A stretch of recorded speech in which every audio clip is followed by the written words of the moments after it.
A parking lot before sunrise. A strip mall the color of old milk, empty except for one car and one leaning row of hand-painted gold letters on a glass door. The letters have not moved in 63 years. Something is about to. Closer now. A woman in her 20s stands at the keypad in a wool coat, 2 sizes too big for her, one hand in the pocket, thumb pressed against the crinkle of 3 peppermint wrappers she did not put there. She types 6 numbers. The light flashes red. She types them again. Slower. Red again.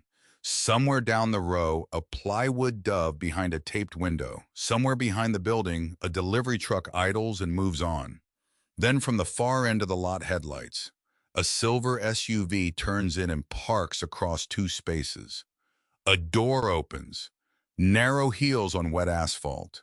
And a banker's box lifted from the passenger seat, carried across the empty lot toward the girl still standing at a door that will not open. At 6:47 on a Monday morning, Junie Ainsworth pressed her grandmother's birthday into the keypad and got a red light. She tried the code again, slower this time, red again. 1962. The year Odessa had opened Ainsworth Home Care. The year she had washed her first customer's kitchen floor for $2 an hour and told the woman to keep her socks on because the tile was cold. That code had been Odessa's small joke against locksmiths' husbands and anyone who thought a cleaning office needed complicated security. She had refused to change it for 63 years. Odessa had been buried 4 days ago. The coat Junie was wearing had been her grandmother's. Wool ash gray cut for a shorter woman with wider shoulders. It still smelled like lemon oil and the peppermint hard candies. Odessa kept in the left pocket. Junie's hand was in that pocket now, closed around 3 of them, feeling the crinkle of the wrappers against her thumb because it was the only sound in the world that felt honest. The strip mall was quiet. The tax preparer next door did not open until 9. The church supply store on the other end had a plywood dove taped to the inside of the glass. Somewhere behind the buildings, a delivery truck idled and moved on. And the motion light above the Ainsworth Home Care sign clicked off, leaving the hand-painted letters on the glass door dull and gray. 63 years those letters had been there. Odessa had painted them herself. The A leaned slightly. Junie had counted the lean once at 11. 2 degrees off true. She was reaching for her phone when the silver SUV turned into the lot. Her aunt parked across 2 spaces, killed the engine, and stepped out carrying a banker's box and narrow-heeled shoes that did not belong in this parking lot at 7 in the morning. Priscilla Ainsworth was 41 tall like her mother, and she moved the way Odessa had moved in courtrooms, in hospital hallways, which was the way she moved when she had already decided the conversation. Junie watched her come. The parking lot smelled like wet asphalt and last night's frost. "You changed the code," Junie said. "I changed all the access." Priscilla set the box down on the hood of Junie's station wagon. The wagon was Odessa's too. Everything was Odessa's still. Inside the box, a pair of Junie's work boots, a chipped ceramic mug that said "World's Okayest Grandmother" in fading green letters, a framed photograph of Odessa laughing on a job site with her sleeves pushed to the elbow in the blue binder. The blue binder that contained the private details of 71 households.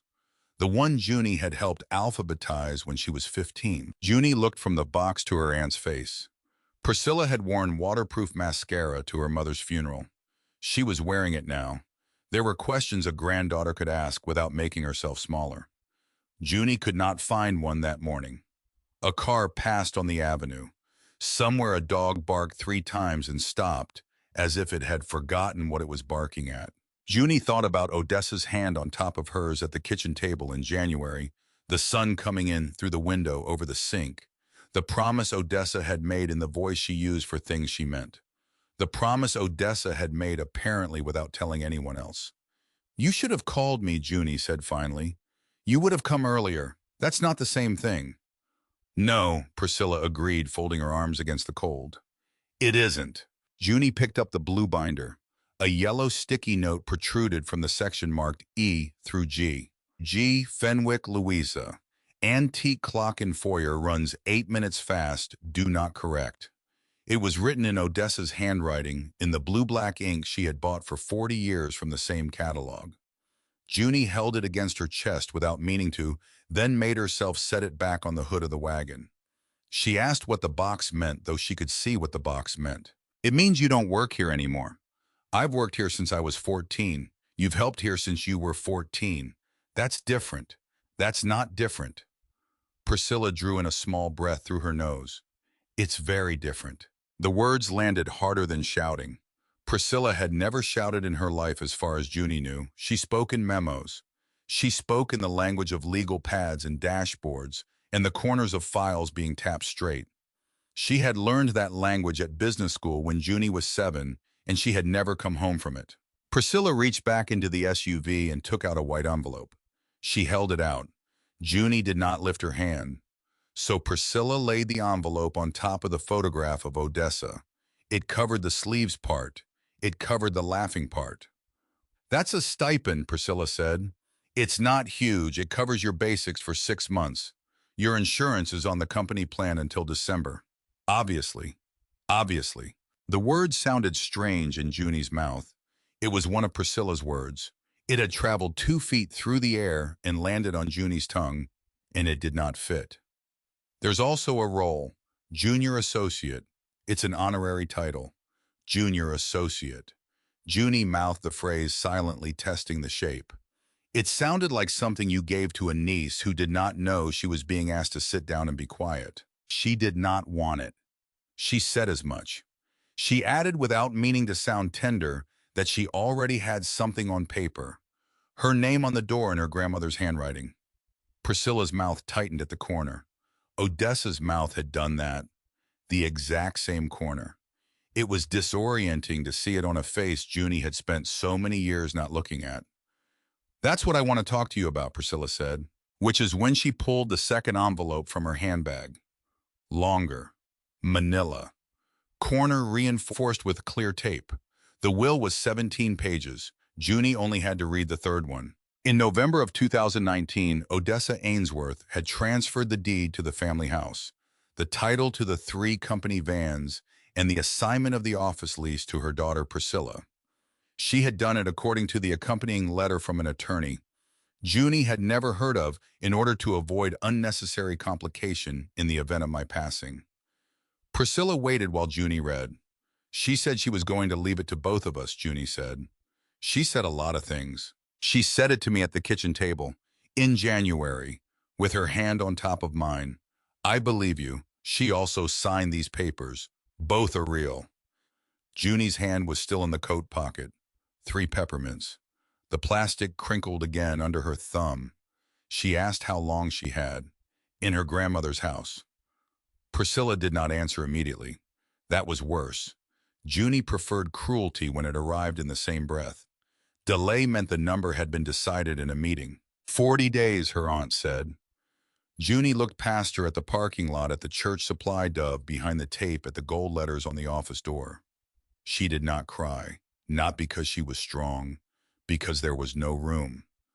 Grief had taken the space where crying would have gone, and now there was only inventory. 40 days. A young man opened the office door behind Priscilla.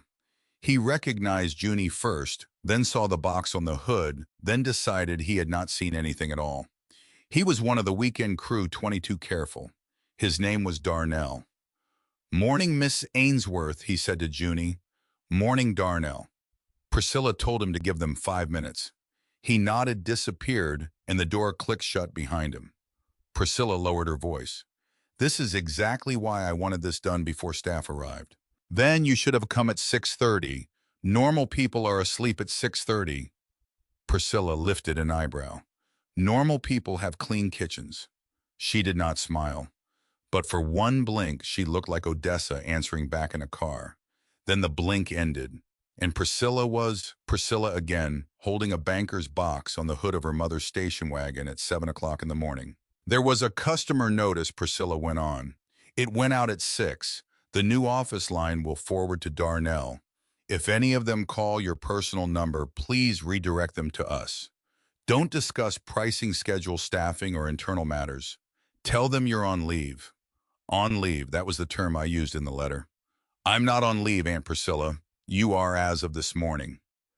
There it was, the clean, finished shape of the sentence. Cruelty was easy when it had good grammar. Junie lifted the box into the back of the station wagon. The hatch resisted before catching. Odessa had promised to fix that latch in March, then April. By May, they had been counting pills and hours instead of car repairs, and the latch had become too small a thing to mention. Priscilla stood with the two envelopes still in her hands, the stipend one and the will one. Read them both. I can still read. I didn't mean it that way. You never do. Junie got behind the wheel. Her hands remembered the morning route before her brain caught up. Right on the avenue left at the pharmacy, past the diner where the crews bought coffee, past the warehouse club where the paper towels came in cases of 12. She drove 3 blocks before she remembered she had nowhere to take them. At a red light, she looked in the rearview mirror. The stipend envelope had slid off the photograph. She could see Odessa's face again, laughing. Grandma Junie thought. Grandma, what did you do? Because Odessa had promised. At the kitchen table. In January.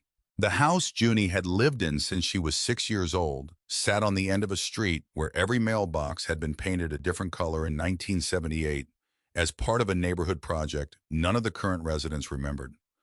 Odessa's mailbox was still robin's egg blue. She had refused to touch it up when the paint began to lift. Faded blue was still blue, she had said. That was how she felt about a lot of things. The porch light was on. Junie had left it on the morning of the funeral because she had not been able to face the click of turning it off. Inside, 6 foil-covered dishes waited on the kitchen counter. Someone had written chicken to Trodzini in black marker across one lid, as if grief had made people distrust noodles. Junie set the box down on the table. The mug, the boots, the photograph, the envelope. The house smelled like Odessa, or like the absence of Odessa. Junie had not decided yet whether those were the same smell. Her phone was buzzing. Not one call. 6. She turned the phone over slowly, the way you turn over a dish to check whether it was safe to warm up. 4 voicemails from customers whose names she recognized. One from the funeral home follow-up, and one from a number she knew by heart because she had dialed it 100 times as a child. Ophelia Reyes, 19 years with Ainsworth, the woman who had taught Junie how to fold a fitted sheet at 9 and how to identify silver plate at 13. Junie pressed play. Mija, Ophelia's voice arrived in the kitchen with the same warmth it always had, only tighter. Look, I hate to bother you today. I know today of all days. But your aunt just fired me over the telephone. Mrs. Bellingham says her mother's mourning brooch is gone from the dressing room. She thinks I took it. Priscilla says a trust account cannot carry a suspicion. Call me when you can, or don't. I understand either way. Junie played it again. She played it a 3rd time. On the 3rd listen, she caught the small breath Ophelia took before saying the word suspicion. Then she called back and asked where Ophelia was. In my car, behind the office. Wait there. Mija, don't come.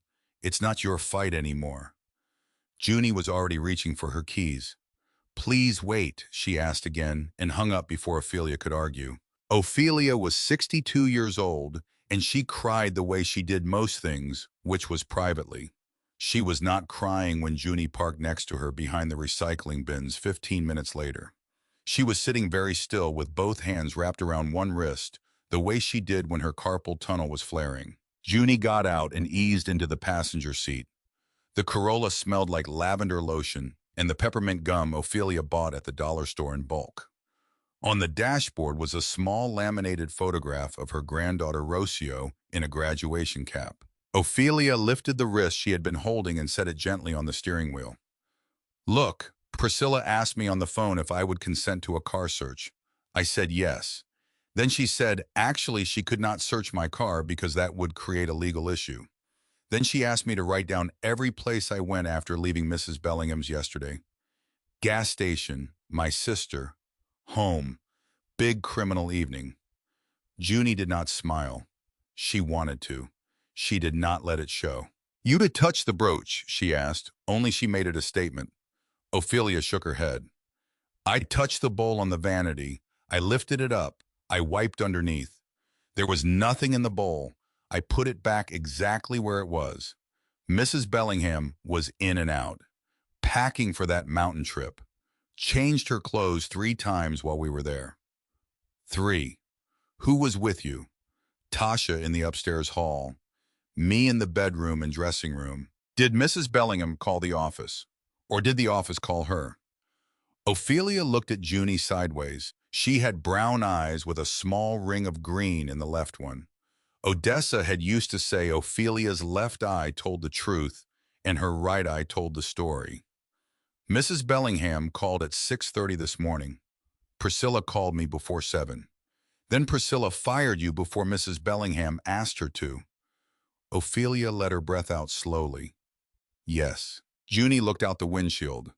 From this angle, she could see the back of the Ainsworth home care building. The dumpster, the dented service door, the window of what had been her grandmother's office and was now her aunt's office.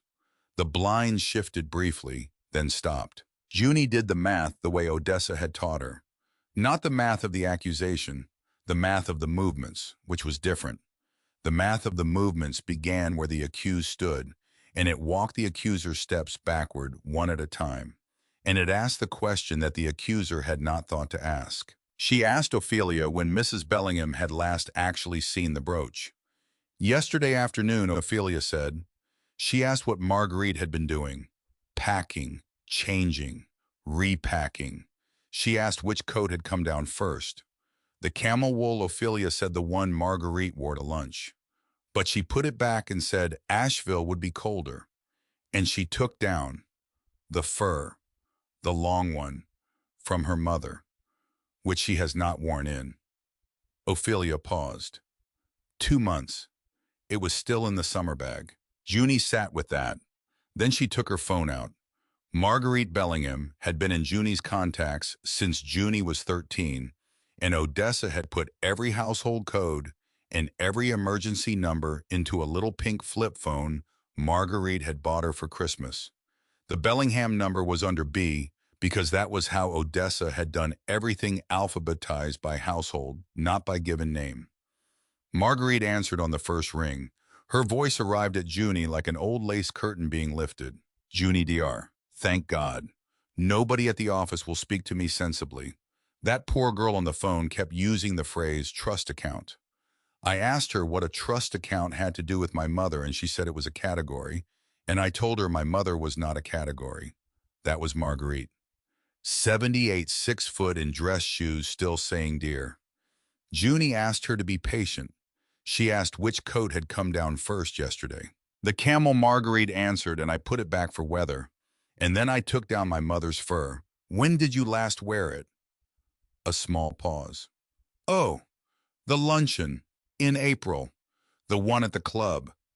Junie's grip on the phone eased. Miss Marguerite, she said, would you be willing for me to come by? Are you still with the company? No, ma'am. Then why on earth would you drive out here?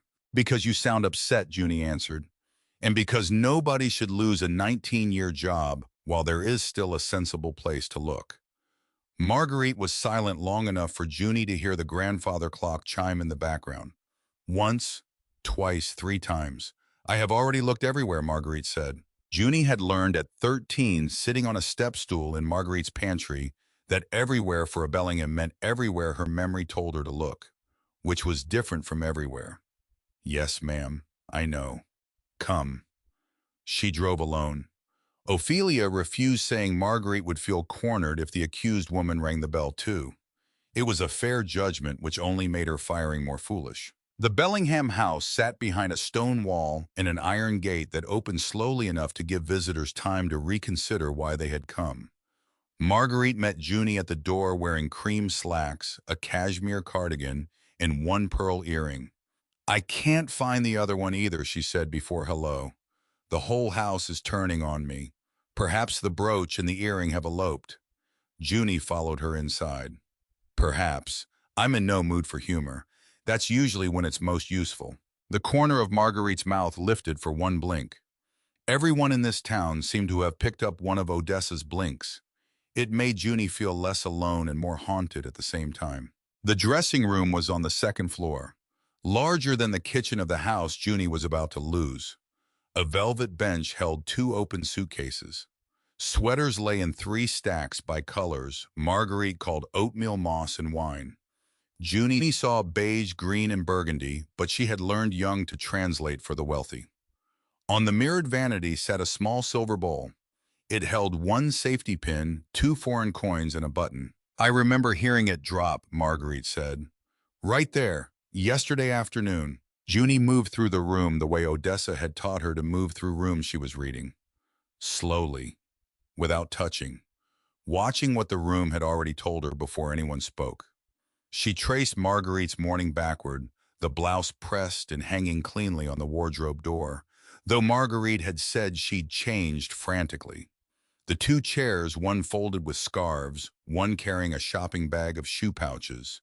The vanity that held everything except the object it had been meant to hold. She asked to see the blouse. Marguerite gestured toward the wardrobe door. Junie noted the buttons, freshly pressed. Did Ophelia press that, she asked, and Marguerite shook her head. She had pressed it herself this morning. Then it wasn't hanging there yesterday. Marguerite looked offended by the garment on her own behalf. I may have put it on the chair. Which chair? There were two. Junie moved to the one with the shopping bag. 6 shoe pouches, each a different pastel, each holding a pair of travel shoes. Marguerite said she had checked them. Junie told her they would check again and enjoy being right. Marguerite handed them over one at a time. Loafers, black heels, white walking shoes so pristine they had a moral quality. Slippers, ballet flats. The 6th pouch did not have shoes in it. Marguerite reached in. Her hand came out with a single pearl earring. Neither of them spoke. She felt along the satin lining. She turned the pouch upside down. The mourning brooch slid into her palm. Onyx set in gold pin bent slightly from the fall. Her mother's brooch. Her mother, who had died in 1994 and who had, according to Odessa, once fed a stray dog steak on the good china during a snowstorm. Marguerite sat down on the velvet bench. The suitcases jostled. She did not move to steady them. I don't remember doing that, she said half to herself. Junie sat quietly beside her without touching her. She said Marguerite had been packing. She had wanted the brooch somewhere soft. That was all. I told your aunt, Marguerite said. I said that girl was in the room. She was, Junie agreed. But she was in the room the way she has been in this room 140 times. Marguerite looked at the brooch, then at Junie, then at the door. She said, in her voice thin, that she should call her. You should call Ophelia first. The call lasted less than 2 minutes. Ophelia accepted the apology with a gentleness Junie knew would make Marguerite feel worse later, when gentleness had room to work. Then Marguerite dialed Ainsworth Home Care. Junie moved back to give her privacy, but not so far she couldn't hear. Priscilla listened. Marguerite explained. She used twice the word mortified. Priscilla assured her the matter would be corrected in the company record. Then in the pause where Marguerite's tone shifted from apology to request, Marguerite said the sentence Junie had been waiting for. She asked that Ophelia be put back on the schedule. Junie could not hear Priscilla's answer, but she watched Marguerite's face change, watched the small vertical line appear between her eyebrows, watched the hand that held the phone tighten. I see, Marguerite murmured. Yes, I understand you have procedures. She hung up. She set the phone very carefully on the vanity next to the brooch, next to the earring, next to the silver bowl. She says the termination stands. Junie felt something inside her become very still. She asked why. Marguerite recited the phrase Priscilla had used with the mild horror of a woman quoting something she could not believe she had just been made to memorize. A trust-based company must maintain zero doubt. The internal investigation had, and I quote, revealed process failures. Which process failures? She did not specify. Junie took out her own phone. Priscilla answered on the second ring sharp. Are you at the Bellingham house? The brooch was packed with the shoes. I heard. Then put her back on tomorrow's schedule. There was a pause. Junie could hear the office in the background. The soft chime of the door sensor. A woman's voice calling a route number. The world Junie had grown up inside now behind a locked keypad. I can't, Priscilla said. You can, you won't. Ophelia involved you in an internal investigation after being directed not to discuss it. She called me because my grandmother died 4 days ago, and she wanted to know if I was okay. She gave you confidential customer information. She told me Marguerite Bellingham lost a brooch. Marguerite has lost that brooch 3 times in 6 years, Aunt Priscilla. That does not change the policy. The policy is not the reason. Silence on the line. Long enough that Junie heard the grandfather clock chime the quarter hour downstairs. Long enough that Marguerite, who had been pretending to arrange her perfume bottles, stopped arranging them. I'm not discussing personnel with you. Then discuss it with Miss Marguerite, she asked. She's the client. You said trust account. Well, this is the trust part. Priscilla did not answer that. She hung up first. Junie set her own phone on the vanity next to Marguerite's. 2 dark screens beside a small silver bowl. Marguerite exhaled through her nose in a sound that was not quite a laugh. I could withdraw my account. Please don't. Not on my behalf. On Ophelia's. Not on hers either. Not yet. Marguerite tilted her head. The pearl earring caught the light. She repeated Junie's phrase back to her, testing it, not yet. Junie let her explain the difference. There was, she said, a distance between what a person deserved today and what they could afford tomorrow. Ophelia had a granddaughter starting community college in the fall. Please don't burn her bridge to the health insurance until she has somewhere to walk. Marguerite looked at her for a long moment. Not the way adults look at children. The way one adult looks at another adult who has just said something that took years to earn the right to say. You sound like your grandmother. Everyone keeps telling me that today. Is it a burden? No, ma'am. It's the only thing that fits. She did not stay for coffee. Marguerite walked her to the door. On the porch in the flat morning light, Marguerite touched the sleeve of the ash-gray coat. That was hers. Junie nodded. I remember it, Marguerite said. 1963. She wore it the day she came to my mother's house for the first time. Rang the service door, your grandmother said next time, and rang the front bell again the next week. Junie stood on the porch a moment longer than she needed to. Then she went to her car. She was halfway home when she pulled onto the shoulder and put her forehead on the steering wheel. The coat still smelled like lemon oil and peppermints. It smelled like Odessa, which meant Odessa was still somewhere in the world, which meant also that Odessa had signed papers in November of 2019 without telling her, and had promised in January without meaning to promise, and had left her a coat and a job that was no longer hers. Grandma Junie thought, Grandma, what did you do? She sat there until a woman in a minivan slowed down to check on her. Then she waved back, put the car in drive, and went home. The kitchen still smelled like 6 casseroles. She did not eat any of them. She washed the mug. World's okayest grandmother. Odessa had been given the mug by a customer's son when he was in 3rd grade, and she had used it every day for 11 years, and she had never once told Junie whether she thought it was funny or offensive. Junie thought it was both. She thought Odessa had thought so too. That was Odessa. 2 things at once and no time to explain which was which. She hung her grandmother's coat on the hook by the door. Then she walked down the hall to Odessa's bedroom. She had not been in there since the morning of the funeral. The bed was made. Odessa had made the bed the morning she died. She had not known it would be the morning she died, but that was how Odessa made the bed, which was as if a stranger might come by. Junie opened the closet. 3 uniforms hung at the far left on wooden hangers and plastic bags. Odessa had kept them the way a soldier keeps a dress uniform, which was carefully and out of the light. Junie unzipped the first bag. 1962. White cotton. Peter Pan collar, the company name embroidered by hand on the chest pocket letters, slightly uneven where the seamstress had run out of thread and had to match by memory. The fabric was thin at the elbows. 1979. Navy. Snaps instead of buttons, better tailored. The A of Ainsworth on the pocket leaned 2 degrees exactly the way the A on the strip mall glass leaned. Odessa had drawn the letters herself. 1994. Gray, belted, the one Junie had seen in every photograph of her childhood. 3 uniforms, 63 years of work. Junie ran a hand down the sleeve of the first one. The cotton was so old it made no sound at all under her palm. And she understood for the first time all day what the strip mall office actually was. It was not a company.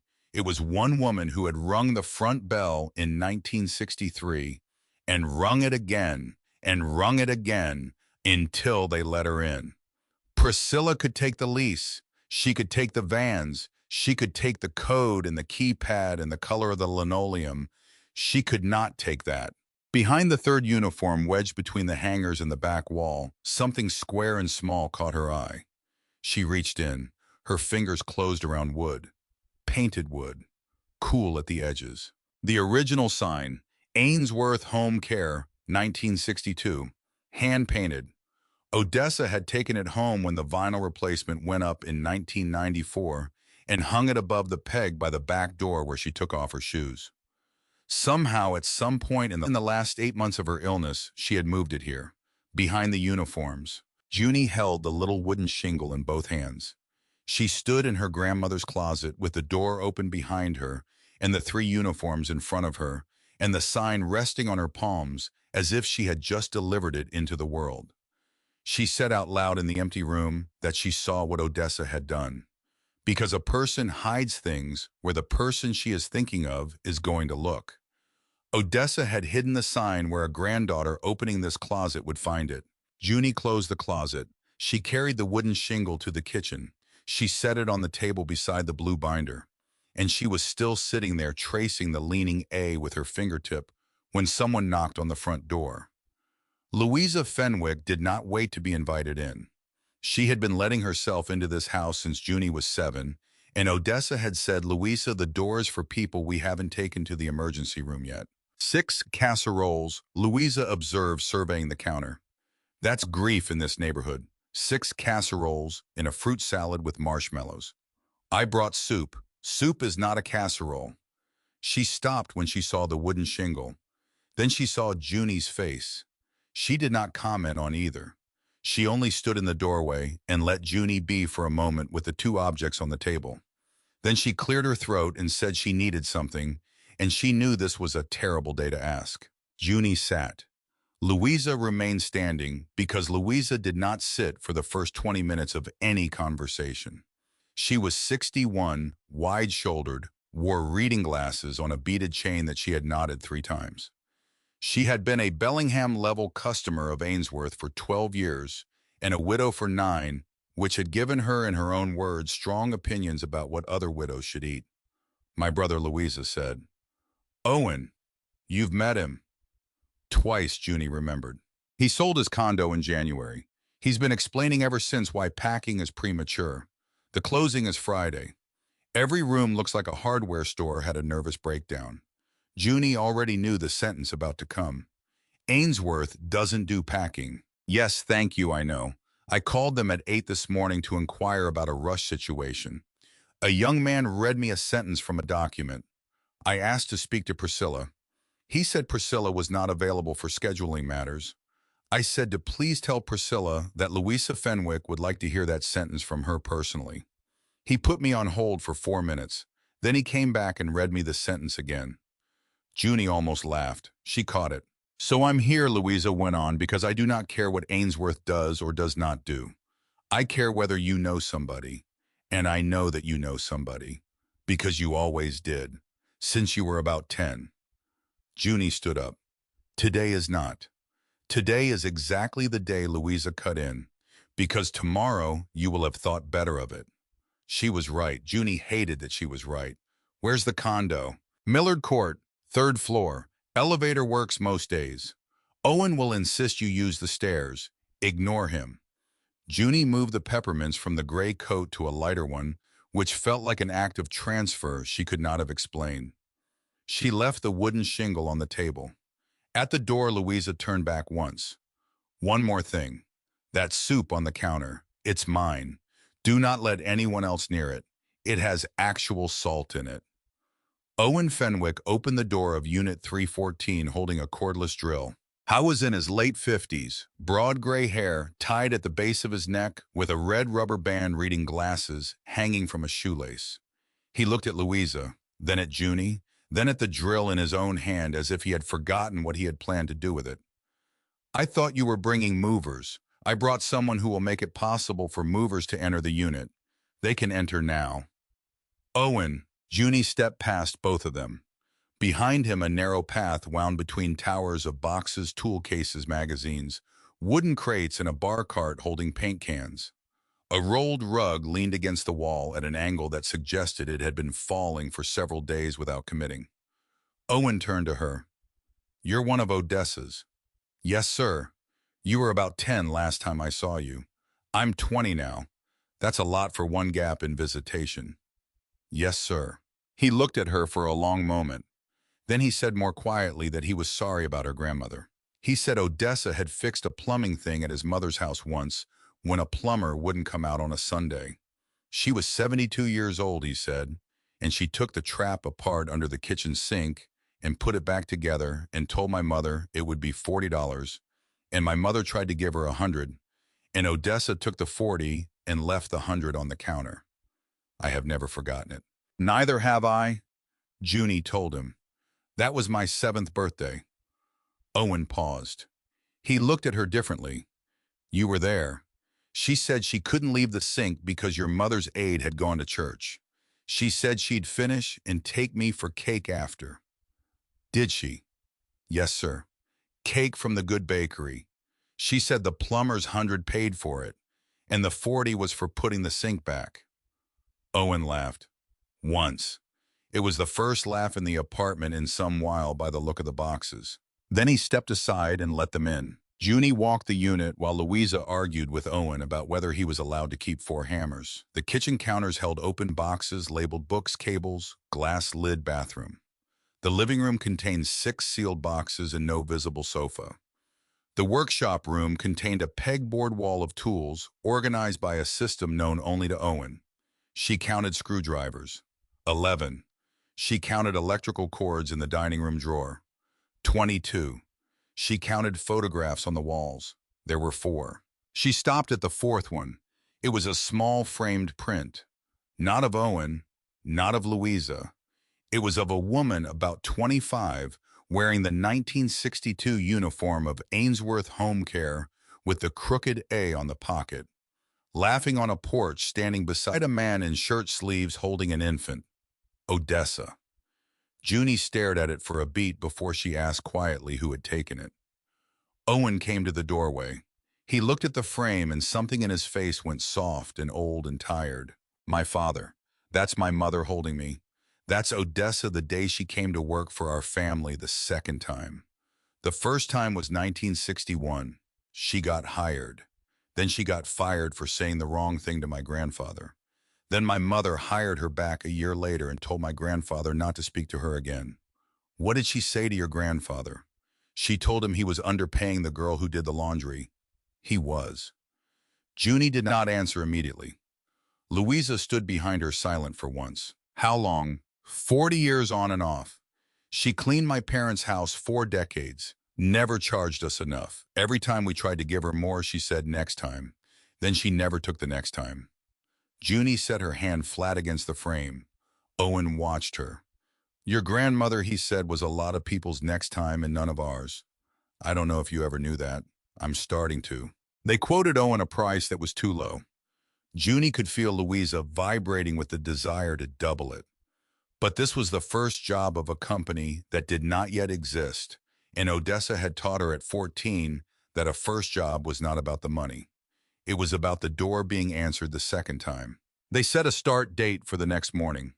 Louisa paid a deposit in cash before Junie could stop her and pushed the folded bills into Junie's coat pocket and told her that she would not be arguing with her because she had done enough arguing already today with her brother.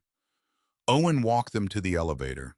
In the hall, he paused and put a hand on Junie's shoulder. Ainsworth, are you Odessa's people still, or are you your own?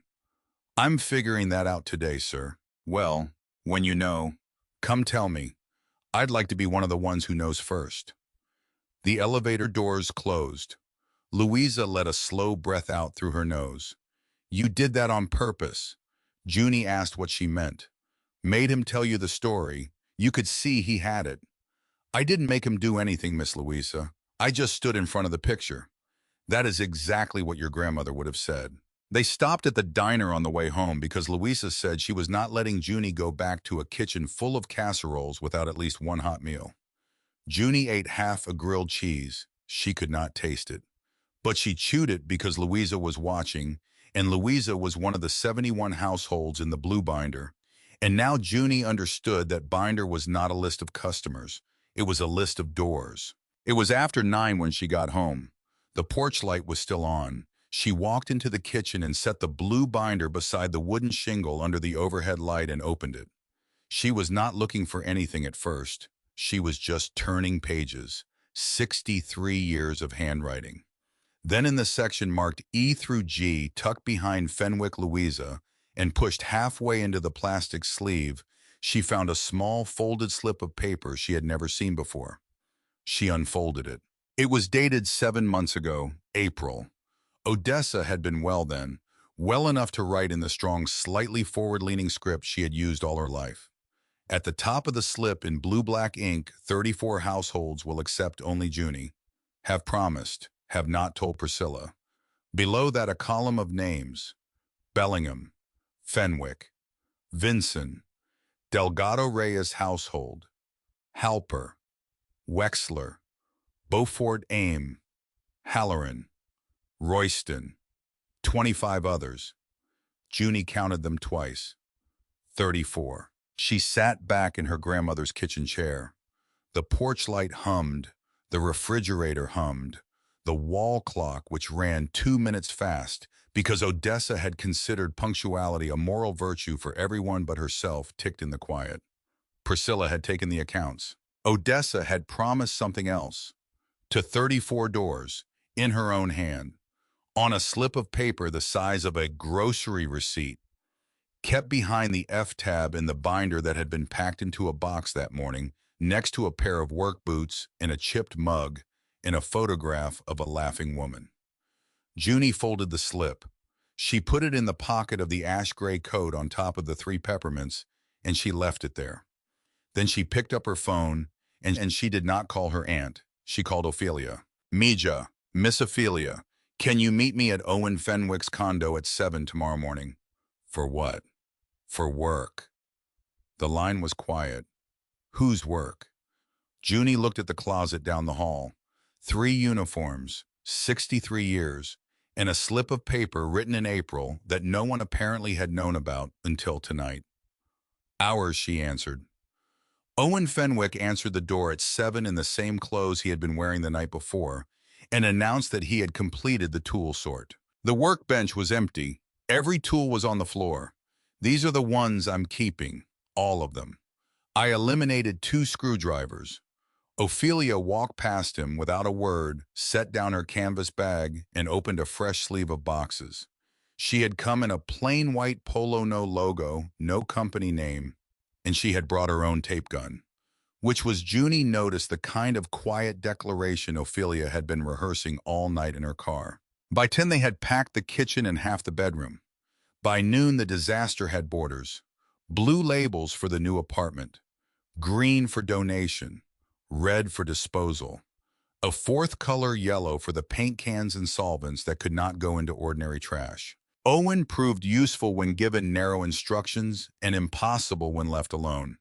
He was capable of explaining at length the difference between 3 different wood glues, while Louisa Fenwick stood in the kitchen doorway holding a labeling gun with the expression of a woman contemplating sororicide.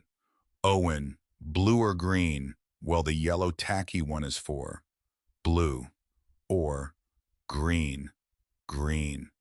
Thank you. She shot the label on the box hard.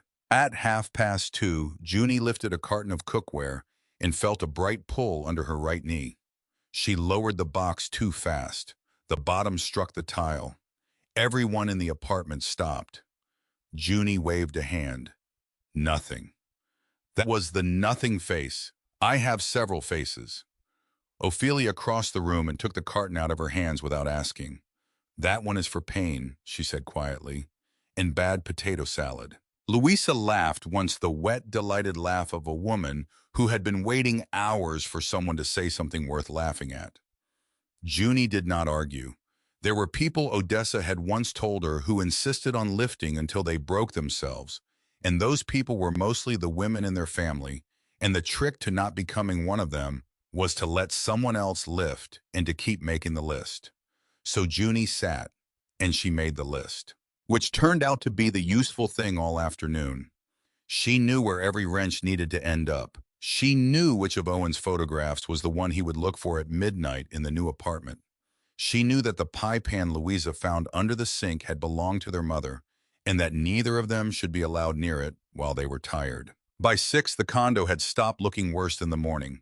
The chaos had a spine, and Louisa was crying quietly over a shoebox of Christmas cards, and Owen was pretending not to see it, and Junie had learned something she had not known when she woke up.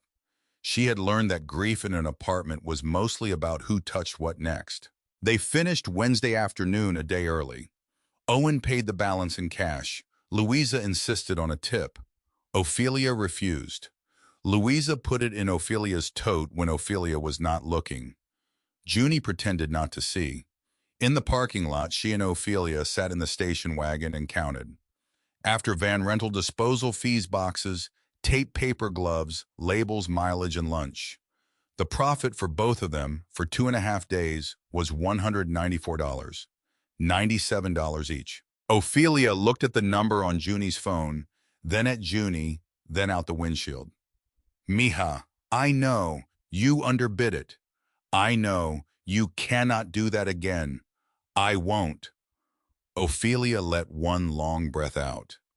You will do it again on the next one because you like the person. I am telling you now in the parking lot so that the next time you do it, I get to say, I told you so, and you have to buy me a coffee. Fine. Also, we need a name. For what? For us. Junie looked at the strip of parking lot in front of them. The evening had gone soft. The sun was low. A pickup truck across the row had a bumper sticker that said, "Do small things with great love," which Junie had always found either beautiful or slightly threatening, depending on how tired she was. She said the word she had been holding since Monday. Threshold. Ophelia turned her head slow. Say it again. Threshold home and estate. Threshold home transitions. I don't know yet. Threshold. Because that's where Grandma always said the work begins. At the door. Before you go in. Ophelia was quiet for a moment. Then she took out the receipt from the disposal site, turned it over, uncapped a pen, and wrote across the blank side in block letters, Threshold. She held it up between them. Now it exists. She was not smiling, but her left eye, the truth eye, had softened. Junie ate cereal for dinner that night in her grandmother's kitchen. She washed the bowl. She put the $97 in an envelope labeled tax, because Odessa had raised her to fear the IRS before she feared God. She sat at the table with the blue binder in the folded slip, in the wooden shingle, and the receipt with Threshold across the back, and she wrote out a list of everything Threshold did not have. Insurance, a business license, a checking account, a phone number that was not her own, a vehicle policy that would cover a rented cargo van, a workers' comp arrangement for the day coming soon when she would have to hire a third person, a written price sheet, a written intake form, an answer to what she would do on day 41 when her grandmother's house belonged in the eyes of every legal document in the county to her aunt. She circled insurance. She underlined it twice. Then she opened her grandmother's address book. Odessa had used the same address book since 1984. It was leather. It had a broken elastic band. The spine was cracked. Under L in Odessa's handwriting was a name Junie had heard 100 times growing up. Harold Lyle, insurance man, sold Odessa her first commercial policy in 1971 and everyone since. He had once come to the house on a Sunday to bring Junie's grandmother a hot water bottle when she had the flu, which he had bought from the pharmacy on the way over. Odessa had said of him that he was the only man in the county who did not require watching. Junie called him at 8 the next morning. He picked up on the first ring, which was how Harold Lyle had picked up phones since he had first met one. "This is Harold. Mr. Lyle, it's Junie. Junie Ainsworth. Sweetheart." He said that word and Junie sat down.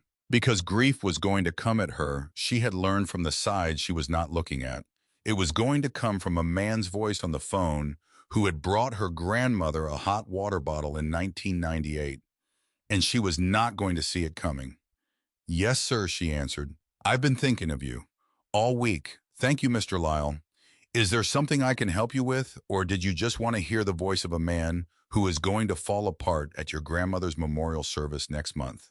"Both, sir. Then tell me the professional one first." She did. Packing, sorting, furniture moving in some cases.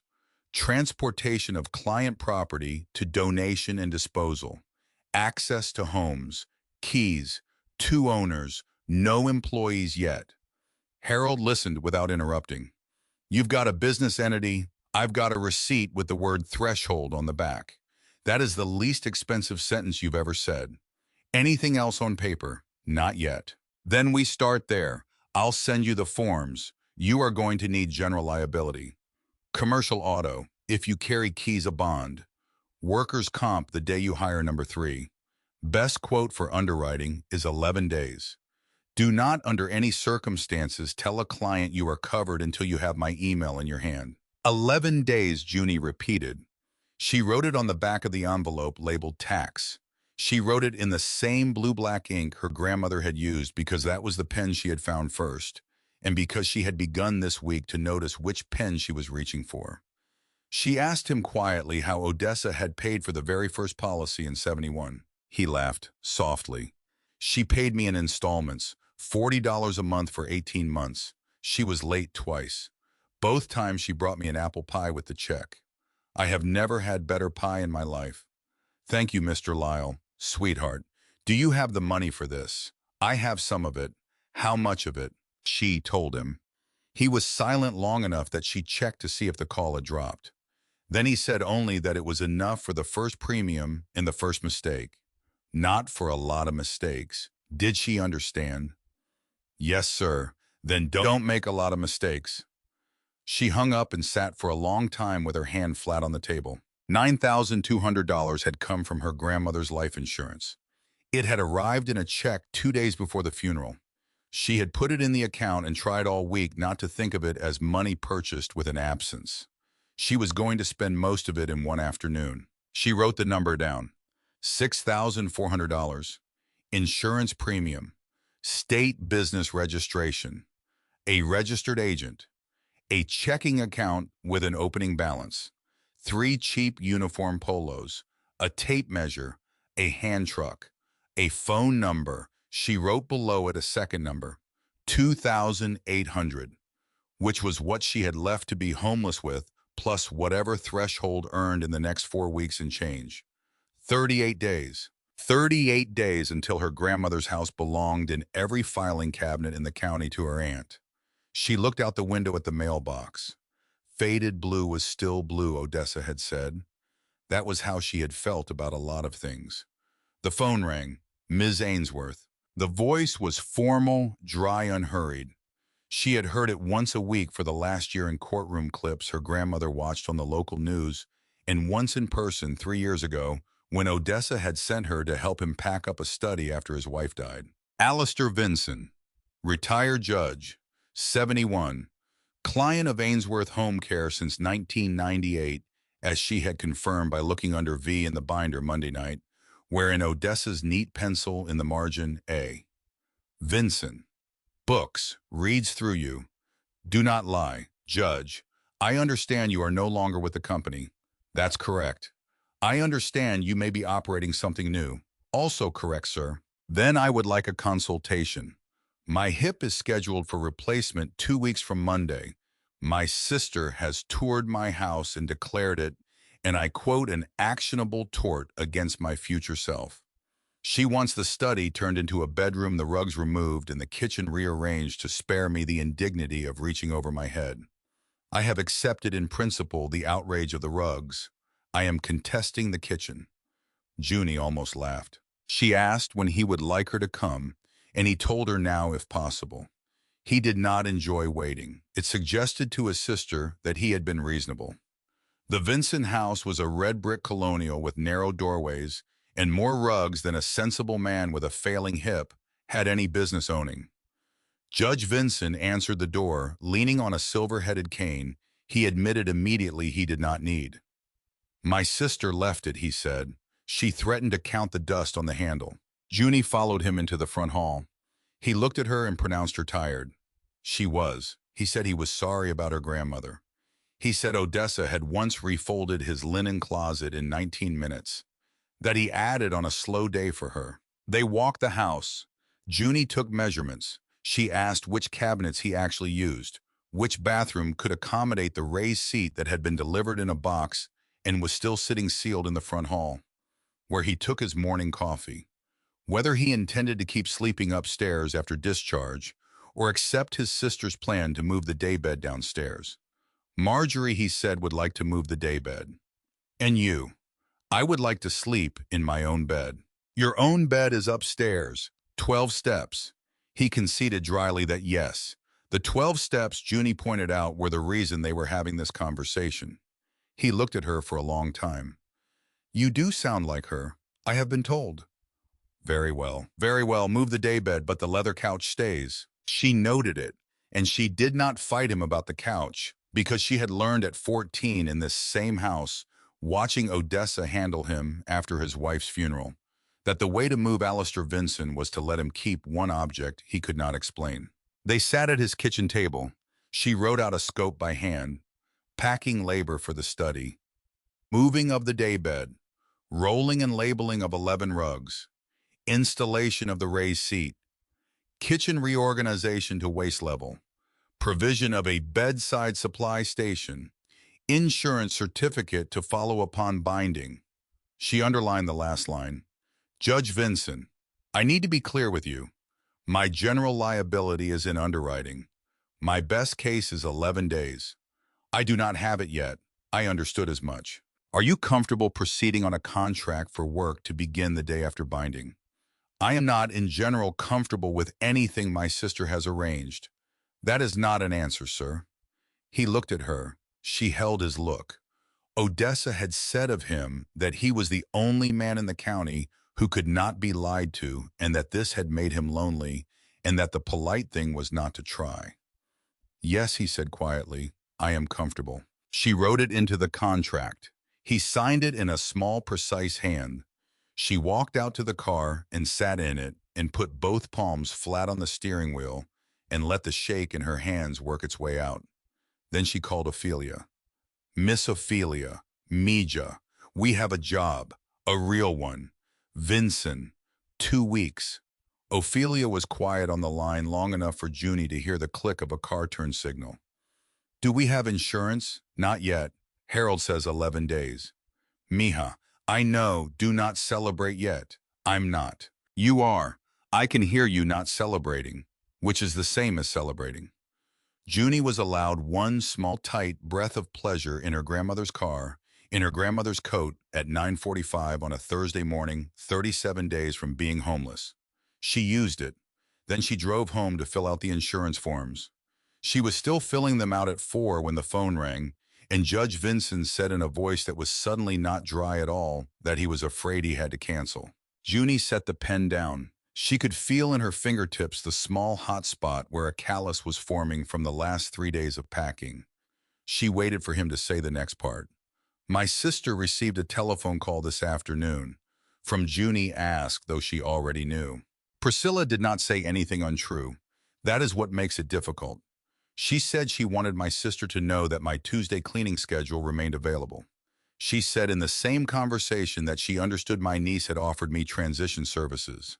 She said she wanted to ensure my sister knew your new operation did not yet carry active liability coverage. That is true, sir. I know it is true. That is why my sister will not proceed. And frankly, I am not enthusiastic about giving her another opportunity to describe me as reckless. I am sorry, Ms. Ainsworth. Junie sat at the kitchen table and listened to her own breathing, because pending was not a lie, and pending was not active. And Priscilla knew both those things, and Priscilla had used one against the other in one telephone call. The old kind of anger would have made Junie shout. She could feel it in her chest, the shape of the woman who wanted to shout. She let the shape sit there. She did not become it. She told him she understood. He waited a moment on the line. Ms. Ainsworth, will you be able to accept the work after your binding? Yes. Then I will call you in 12 days. She hung up. She looked at the insurance paperwork on her table. She looked at the calendar Odessa had kept on the fridge, the one with the pictures of hummingbirds she had never taken down, even though the year had ended in March. She looked at the envelope labeled tax with $97 in it. She stood up and she walked down the hall to Odessa's closet, and she opened it and she looked at the three uniforms. Grandma, she said out loud in the empty room, watch this. Then she went back to the table and she wrote Harold Lyle's number and she called him. Mr. Lyle, I need to send you the money today. You have your quote. I have my quote. I need the certificate the minute the underwriter clears it. I need you to walk it through their office if that is what it takes. I can do that. And Mr. Lyle, yes, sweetheart, I need a phone call from you the second we bind. You will get it. Thank you. Sweetheart, yes, sir. My condolences on your grandmother. And also, congratulations on your business. She hung up before he could hear her cry. She sent the wire. $6,400 left her checking account and became a policy application number and a promise. She sat with the phone in her hand for a long minute. Then she called Judge Vincent back. Sir, it's Junie Ainsworth, Ms. Ainsworth. I understand you have already canceled. I would like to ask you to consider one thing before we agree that the cancellation is final. Go on. I have wired the premium this afternoon. My agent has committed to walk the binding through the underwriter. The best case is 11 days. Your surgery is in 14. If you can hold my slot as tentative and give me 11 days to send you my certificate, then work can begin the day it arrives. I will not step through your door before then. If the binding does not come through, you owe me nothing, and you keep your original cleaning schedule with Ainsworth. There was a long silence. Ms. Ainsworth. Sir. Tell your aunt I said hello. I would prefer not to, sir. He laughed. Once. A real laugh. I will hold the slot. Send me the certificate the minute you have it. Not 1 hour later. Do you understand? Yes, sir. Good. She sat with the phone in her hand for a second time. She thought of Odessa. She did not know if the answer would ever come, but she thought toward her anyway. The next morning, she started work on Owen's second cousin's estate cleanout on a handshake, no insurance yet. Low money, quiet job. She lifted nothing. Ophelia did the lifting. Junie made the list. She priced it correctly this time. Ophelia did not have to make the parking lot face. She was on her way home from that job on Friday afternoon when the phone rang and a young voice she recognized said only Ms. Ainsworth. This is Pilar. Pilar Estrada was 23 years old and Ainsworth Home Care's youngest employee. She had been hired at 19 after a summer of hotel housekeeping. Odessa had liked her for the reason Odessa liked most people, which was that she did not use the word literally when she meant something else, and she wore her hair up when she worked. Pilar's voice on the phone was steady and small. She asked to buy Junie a coffee, ma'am. Junie told her that ma'am was not required. Pilar answered that she preferred to use it anyway. Ma'am. They met at the diner where the Ainsworth crews had bought coffee for 20 years. It was the wrong place to meet quietly. Junie chose it anyway, because the wrong place had been her grandmother's place, and she was not going to start avoiding her grandmother's places to make her aunt more comfortable. Pilar was already in the corner booth. She had a chamomile tea and an untouched slice of lemon pie. She had a small gold stud in one nostril, and she had that day the kind of straight-back posture a person adopted when the alternative was collapse. Junie slid in across from her. Pilar wanted to say three things in order. She said them without softening any of them.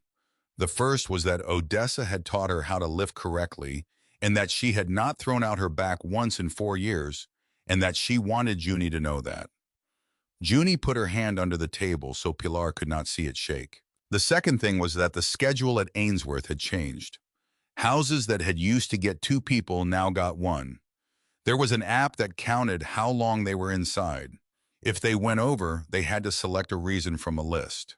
The list did not include the house was dirtier than the app expected. Junie asked who had added the app. Pilar named Preston. Mr. Ainsworth, she called him, and then when Junie did not correct her, she quietly said the man's first name and let it hang. The third thing was the reason for the coffee. Pilar was asking for a reference. She had applications out at a hotel and a property management company. If they called Ainsworth, Priscilla might say she could not meet performance targets. Could she meet them? Not without leaving things unfinished.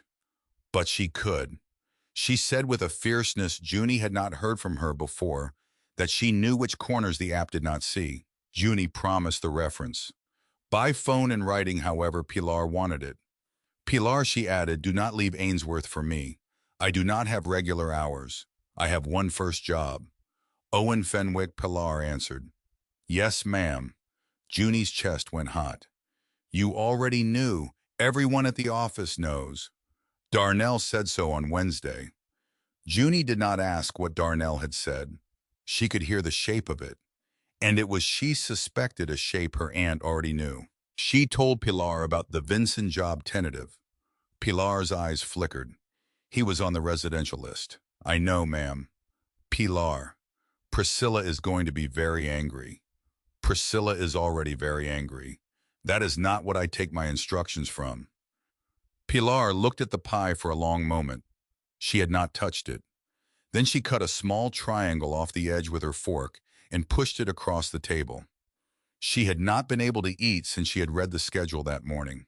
Junie took the piece of pie. She ate it in one bite because it was there, and because Pilar needed her to eat it, and because pie was still pie.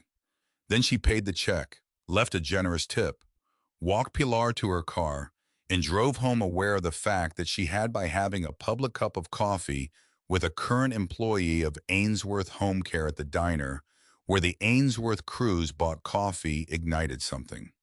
She did not know what. She would find out the next morning. She had barely put down her keys at the house on Saturday when the phone rang. Darnell. His voice was strange, fast. Junie sat down before she registered why she was sitting down. Miss Ainsworth. Miss Priscilla collapsed at the office. Everything in the kitchen became one thing. The refrigerator hum, the wall clock, the peppermints in the coat pocket, the blue binder on the table, the wooden shingle beside it, the list of 34 names in her pocket, the 3 uniforms down the hall. All of it one thing. Is she conscious? Yes, ma'am. She came around almost right away. I caught her shoulder. She kind of folded against the file cabinet. She's arguing with the paramedic. Which means she is fine. That's what I was going to say, ma'am. Where? Crestview Urgent Care. Preston is driving her over. She would not let me call an ambulance. I am on my way. Miss Ainsworth, do not tell her I called you. Darnell. Yes, ma'am. You did the right thing.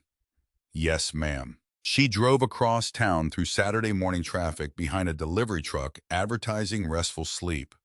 She had time in the 7 miles it took her to reach the urgent care to imagine her aunt's collapse. 6 different ways, and to be angry with her aunt for each of them.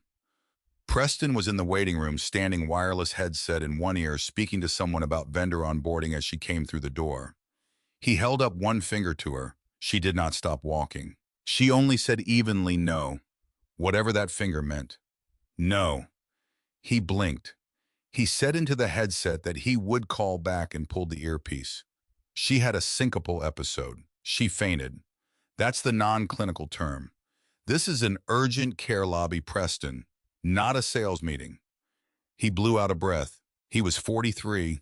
He was carefully shaved. Junie could see now that she was up close, exhausted. He said his wife had not eaten since Wednesday night. Not properly. Coffee, 2 protein bars. She'd been sleeping 4 hours. Apparently, Junie observed. Apparently, he repeated, which was Preston's word for saying that his wife did not tell him when she got up in the morning. Junie sat because her knee had started to pulse from the drive. Preston stayed on his feet. She had not known Priscilla was going to hurt Pilar today. She had not known Priscilla was going to hurt Ophelia last week. She said both things out loud, not as accusations, only as facts. Preston did not deny them. He said Preston had written the form. He said he had. Junie asked why. He looked at his shoes for a moment. Because the contractor model works if the numbers work, he answered. And the numbers do not work if the field crews get to appeal every decision to a former owner in her own kitchen. I am not a former owner, Preston. I am a granddaughter. Your grandmother left the accounts to her daughter. My grandmother left the accounts to her daughter. She left something else to me. He looked up. What?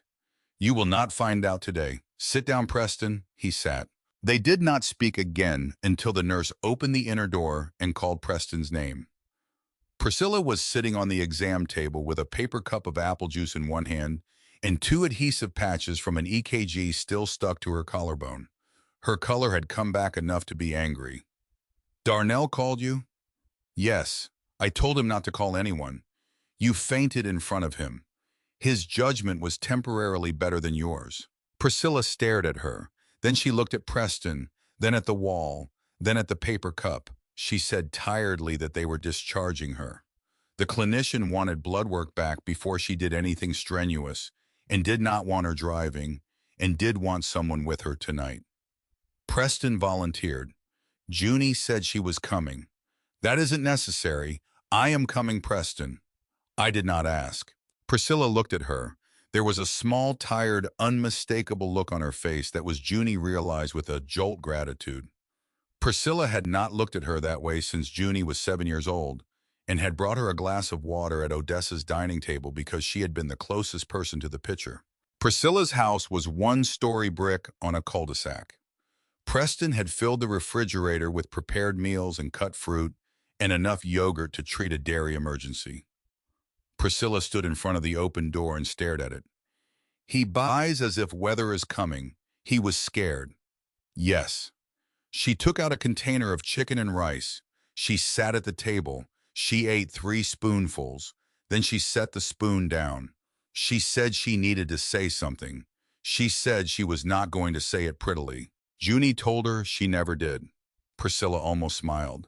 Preston in the doorway said the wrong first name. It came out reflex Vanessa, and he corrected himself before either woman could react. He suggested that whatever needed saying could wait until morning. She did not look at him. She looked at Junie. She asked Preston to go buy her something warm to drink. Not the tea in the house, the ginger one from the drugstore. He hesitated. She repeated the request. He went. The door clicked. The kitchen was small enough that Junie could hear his car start in the driveway. Priscilla put both hands flat on the table. Your grandmother left 3 things I did not want you to know. Junie waited. The first thing is a payroll tax installment plan. She missed a payment 2 Octobers ago. I found out in November. The IRS accepted a monthly plan. We are still on it. It is not enormous. It is not small.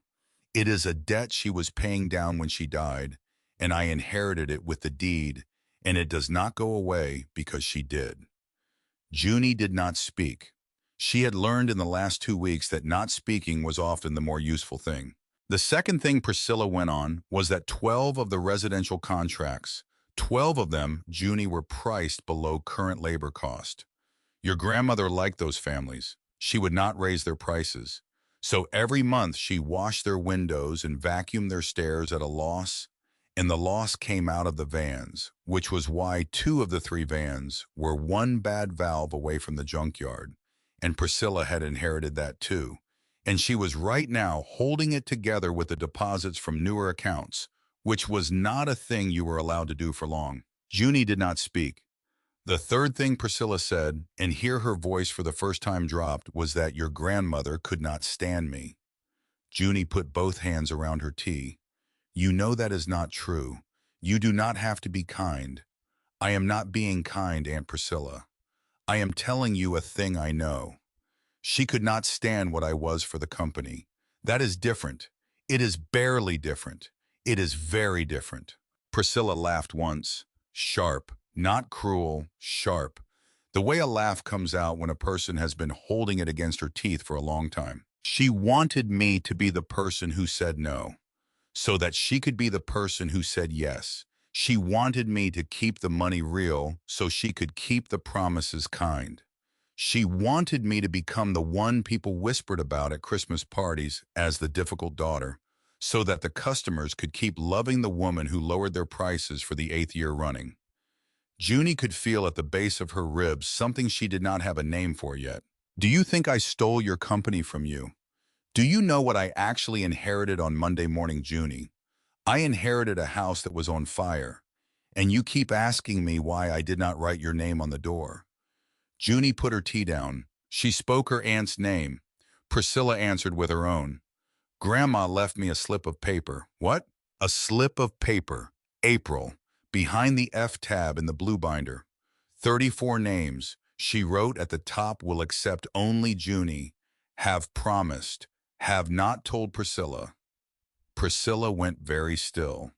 For a long moment she did not blink at all. Show me. Junie took the folded slip out of her coat pocket because she had carried it with her every day since Monday, and she set it in the middle of the kitchen table between them. Priscilla did not touch it. She read it top to bottom at least twice. Bellingham, Fenwick, Vinson, Delgado Reyes household, Halper, Wexler, Beaufort Aim, Halloran, Royston, 25 others. Priscilla put a hand over her mouth, not the graceful hand she used in meetings. A different one. You knew. I found it on Monday night. I did not know what to do with it. You have been carrying this in your pocket all week. Yes, you did not call me. You had not earned a phone call yet, Aunt Priscilla. Priscilla laughed once. It came out with a sound behind it Junie did not recognize. You do sound like her. I am tired of that being a compliment. It is not a compliment. It is a fact. They sat for a long time. The kitchen clock ticked. Preston did not come back yet. The ginger tea would be at least 10 minutes. Priscilla did not touch the slip. She read it a third time. Her finger at one point hovered over the name Beaufort Aim and stayed there a full breath. Then she folded it, refolded it exactly the way Junie had folded it, and she pushed it back across the table. Take that back, Aunt Priscilla. Take it back. She wrote it to you, not to me. It is yours. Junie took it. Priscilla stood up. She walked to the sink. She rinsed the spoon. She did not turn around. Junie, yes, ma'am. I did not know she wrote that. I believe you. Do you believe me because it is convenient? Or because you believe me? I have been sitting at your table for 2 hours, Aunt Priscilla. Convenient is not the word. Priscilla put both hands flat on the sink. She lowered her head. Her shoulders did not move. But Junie, who had learned to watch people for the small pulses at the base of their necks, saw the pulse there.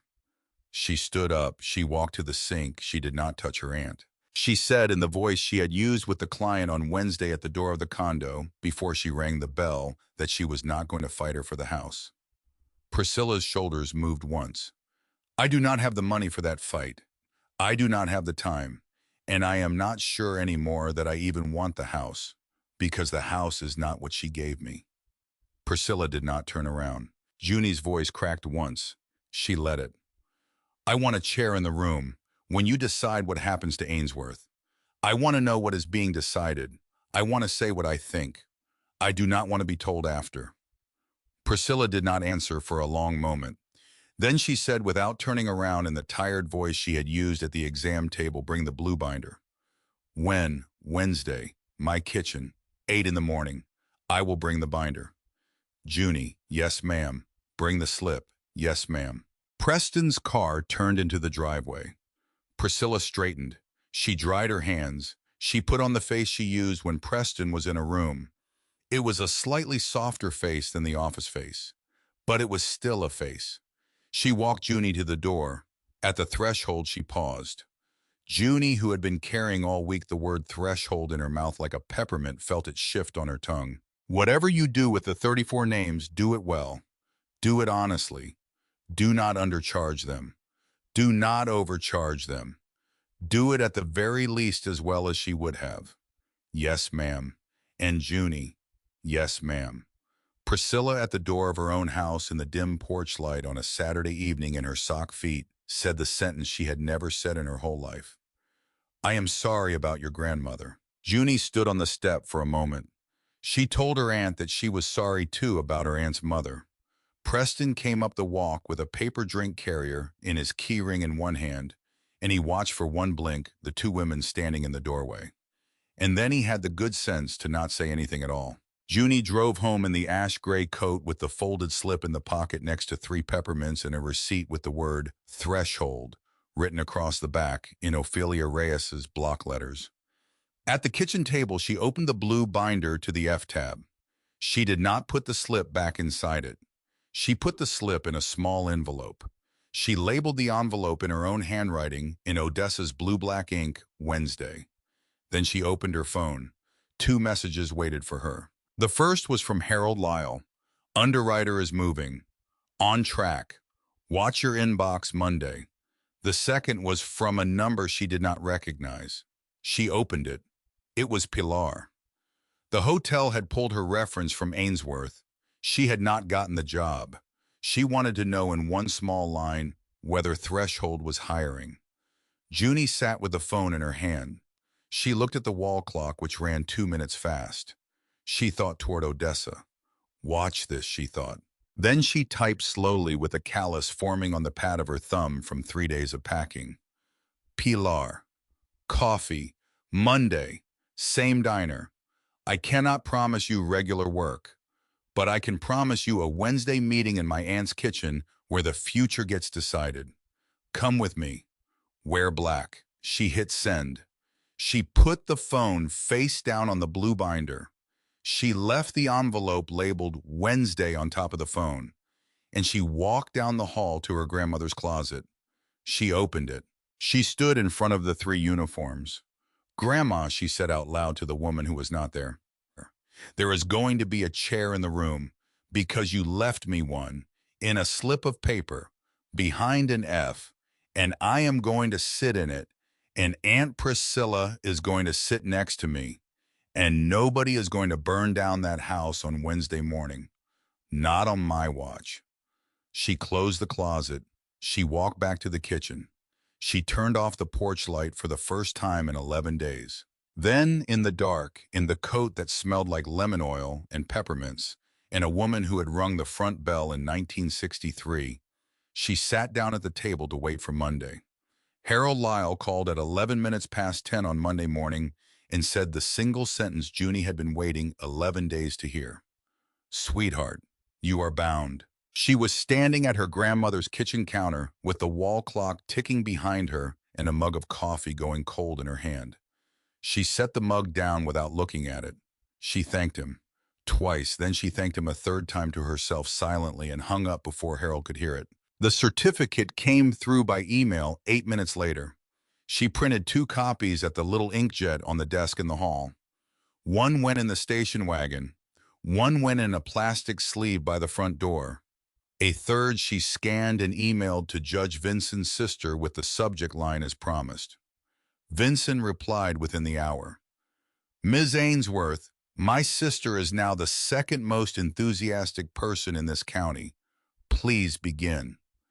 Junie sat down at the kitchen table. She looked at the calendar on the fridge with the hummingbirds Odessa had never taken down. She looked at the blue binder, the folded slip in its Wednesday envelope, and the receipt with threshold across the back. Then she called Ophelia and Pilar and Owen's cousin's mover, Lionel Banks, who had helped them on the estate clean-out and who was a 53-year-old man with the calmest hands Junie had ever seen. and a woman named Celia Brooks, who had left Ainsworth years ago to work hotel housekeeping, and who had, according to Ophelia, been waiting for a reason to come back. By Monday night, Threshold had 4 names it could pay. By Wednesday morning, it had 34 households on a slip of paper in an envelope and a chair reserved at a kitchen table across town. The chair Junie had understood by then was the point. The Vincent job took 2 days. Junie sat on a folding chair in the doorway of the study with a clipboard and a legal pad and directed traffic. Lionel moved the daybed. Ophelia rolled the rugs. Pilar labeled every rug with the room it had come from in the length of its longest side. Vincent stood in the hall in his slippers with the silver-headed cane and objected out of habit to every third decision and admitted quietly that every second one was useful. I tried on the second afternoon to explain the difference between 3 of his editions of a Faulkner novel. Junie stopped him with the same word twice. Blue label. He looked at her for a long moment. You are a great deal more like her than you were 3 weeks ago. Yes, sir. That is not entirely a compliment. I understand, sir. Good. He signed the check on the desk that had been his wife's. Junie did not tell him, because she did not have to, that Odessa had once refolded his linen closet in 19 minutes on the day of that woman's funeral, because she had understood that grief could not be met head-on and had to be walked around from the side. That was Odessa, and Vincent Junie was fairly sure had already remembered. At the door on the way out with the empty hand truck, Ophelia said low that it had been an honest day. Yes, ma'am. It felt like her. Yes, ma'am. Because you did not undercharge him. I did not undercharge him. I could hug you in this parking lot. Please do not hug me in this parking lot. Ophelia hugged her in the parking lot. Wednesday morning, Junie put on the ash-gray coat and the peppermints in the left pocket and the folded slip in the right and the blue binder under her arm. She went to the strip mall first, not to the office. She went next door to the little tax preparer's storefront, where the front window still had a hand-lettered sign that Odessa had helped Mr. Halper write in 1998, and she went in and asked Mr. Halper if he still remembered her. Howe was 79 years old. He wore a green cardigan. He looked up at her over a small pair of reading glasses. He named her twice softly to himself. Odessa's Junie. Then he asked if she was there for an appointment. She told him she was there for a favor. In 6 weeks. She wanted to bring him Threshold Home and Estate's first quarter books. You have started your own operation. Yes, sir. Under whose name? Under my own. Mr. Halper looked at her over the reading glasses for a long moment. Then he said only that her grandmother would like that. Then he said 6 weeks. Then he wrote her name in his appointment book. Then he closed the book. Then he took off the reading glasses and set them on the counter and shook her hand. She walked back out onto the sidewalk. She stood 1 storefront down from the office where her code no longer worked, and she looked at the leaning A on the glass. Then she got in the station wagon and drove to her aunt's house. Priscilla opened the door in slacks and a plain sweater and a pair of glasses Junie had never seen on her face before. Reading glasses, small oval tortoiseshell. Priscilla saw her looking. They are new. I did not know you needed. I have needed for a year. I was pretending not to. Junie stepped in. Preston was not there. That Junie understood was on purpose. Pilar's car turned into the driveway 2 minutes later. Priscilla did not react to it. She only opened the door again and observed without expression that Junie had brought the young one. I brought the young one. Pilar. Yes, ma'am. You are welcome in this house. Also, I owe you a payroll adjustment. Preston should not have written that form. Pilar did not answer. She only nodded once, the way a person nods when a thing has been said too late to be comforting, but early enough to be recorded. They sat at Priscilla's kitchen table. The blue binder went in the middle. The Wednesday envelope went beside it. Priscilla had a legal pad and 2 pens and a laptop that she did not open at first. She took the pens off the pad and set them down. She had 3 things to say, she told them. Junie invited her to begin. The first thing was that Priscilla was selling most of it. The kitchen was quiet. Pilar's hands in her lap went still. The residential accounts, Priscilla went on. The vans, the lease on the strip mall office. Junie had known this was coming. She still felt it the way you feel a switch turning off in a room you have been standing in for years. When? 60 days. There are two bidders I do not like and one I could tolerate. Brightline Household Services, family firm. The manager was a cleaner for the first 11 years of her career. She asked me on the phone yesterday, without hedging, what my mother's markup had been in 1985. That was the correct question. So I am negotiating with her. Junie waited. The second thing Priscilla said was that she was keeping the commercial pieces. Halper, Wexler, the condominium association. And she was going to bid at the correct price this time on a corporate housing contract that came up next month. 22 furnished units, turnover work, predictable, insurable. The number of vans required is 1. That is Preston's idea. That is Preston's idea, and it is a good one. He is not always wrong, Junie. I know that. Do you? I am learning. Priscilla almost smiled. The third thing she said, and she put her hand flat on the Wednesday envelope, was the 34. Pilar looked up. Priscilla looked at Junie. These belong to you. Junie did not answer. She was aware in a way she had not been aware of before that moment of every clock in the room. They belong to you, Priscilla continued, because my mother said so on a piece of paper in her own hand in April. She did not tell me. I understand why. I do not agree with why, but I understand why, and I am not going to argue with a dead woman today. She lifted her hand off the envelope. She would send a letter, she said, on Ainsworth letterhead to each of the 34 households 6 weeks before the Brightline transition.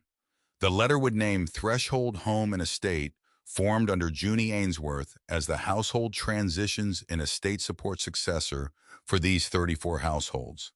It would provide Junie's contact information. It would confirm that Brightline had agreed to serve any of them who required ongoing weekly cleaning that Threshold did not offer. It would be signed by Priscilla. Junie sat very still. Pilar sat very still. There is a condition. Name it. Threshold would refer in writing back to Ainsworth Commercial any client requesting ongoing recurring service that fell inside Ainsworth's commercial scope. If Brightline ever failed one of the 34, or one of them wanted to come back to a family name, they came back to Ainsworth, not to a stranger.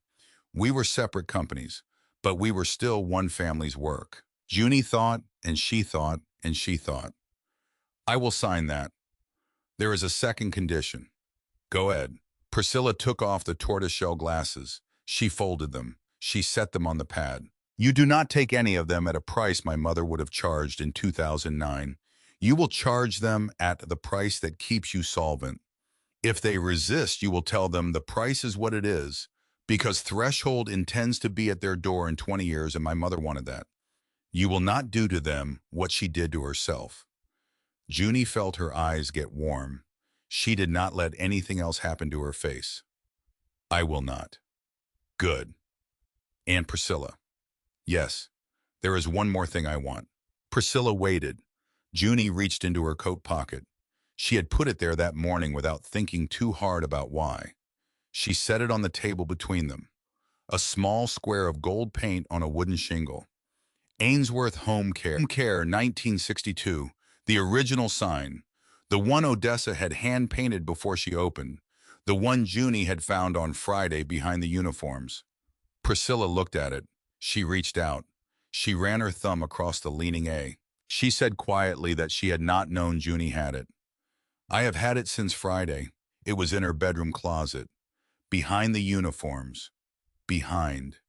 Yes. Priscilla's mouth did the corner thing. She did not fight it. Take it. That was going to be my request. You do not have to request. It is not mine. It never was. Take it. Junie put her hand on the shingle. She left it there for a moment. I would like to hang it at Threshold. You will. And Priscilla. Yes. Thank you. Priscilla did not answer that immediately. She only put her tortoiseshell glasses back on and opened the laptop. They spent the next 3 hours going through the blue binder, tab by tab. Priscilla asked questions Junie could not have answered before Owen Fenwick's condo. Junie answered them. Pilar took notes on a yellow pad in careful block letters because Pilar, it turned out, took notes the way Odessa had, which was letter by letter and would not be rushed. At noon, Preston came home. He saw the three of them at the table.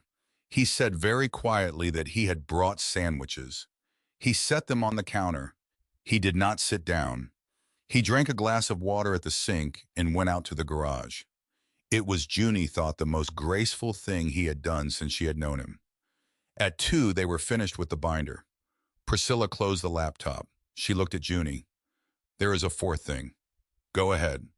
The house. Junie's stomach folded. She realized, allowed herself to think about the house all morning. She had let it be a thing that would be dealt with by a version of herself she had not caught up to yet.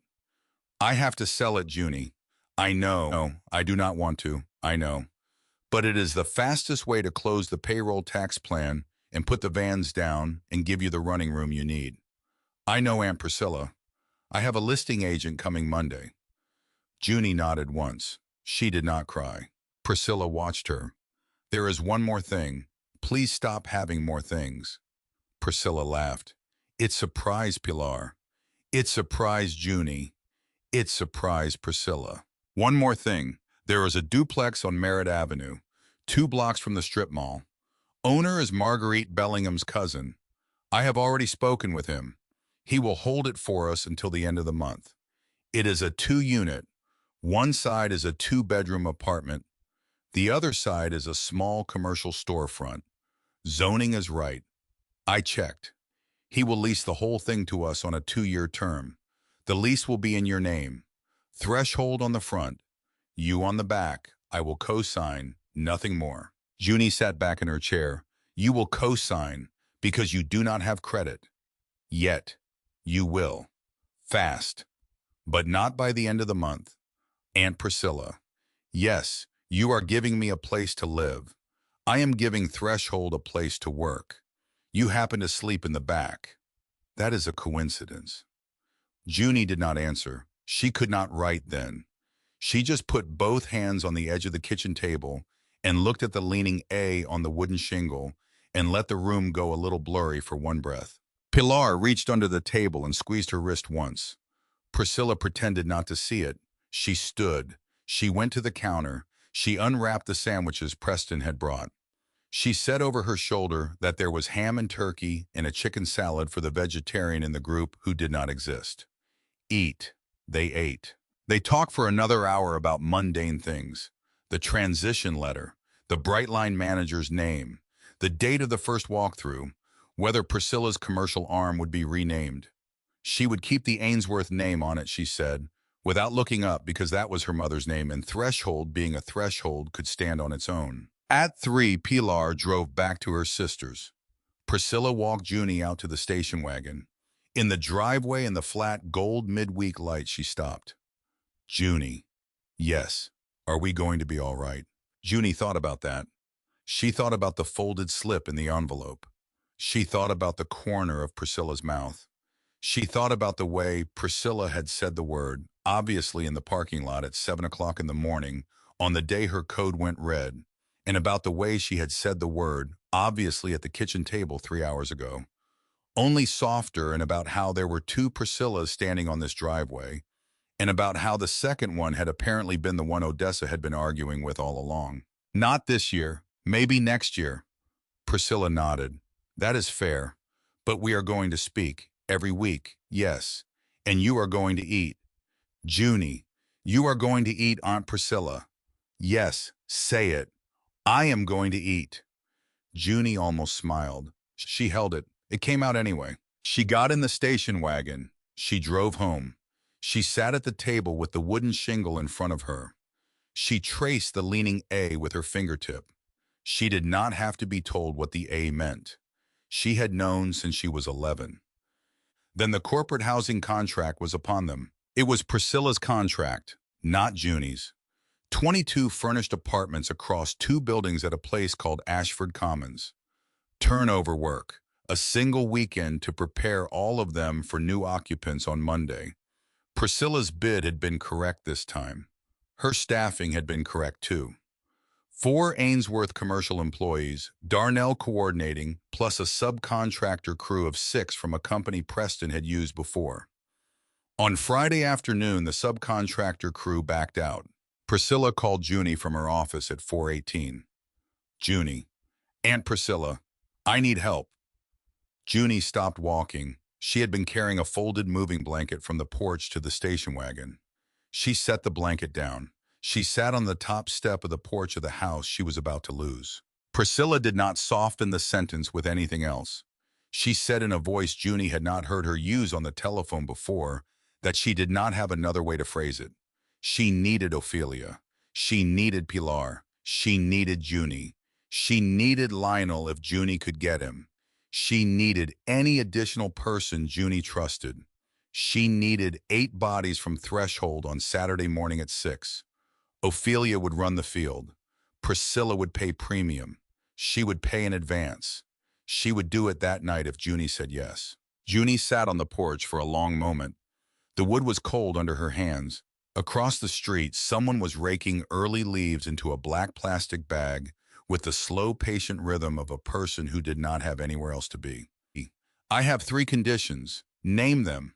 The first is in writing, a subcontractor agreement between Ainsworth and Threshold. Not a favor, a contract.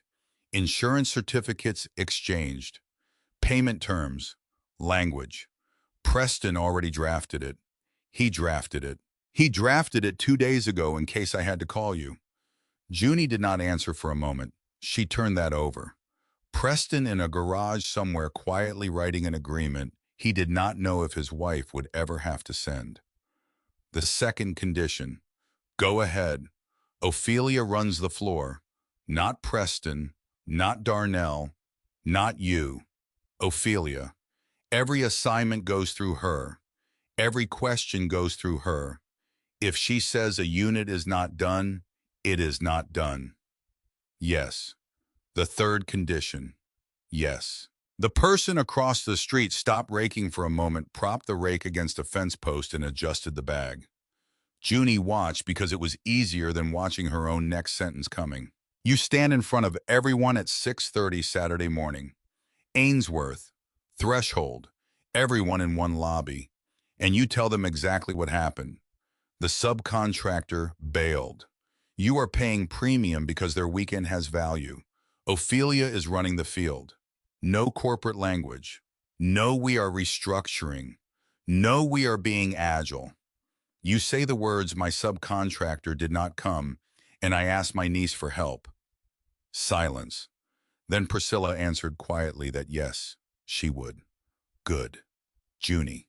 Yes, thank you. Do not thank me yet. Thank me on Monday. Ashford Commons at 5:55 in the morning was a rectangle of white security lights and empty parking courts and the low mechanical hum of building ventilators.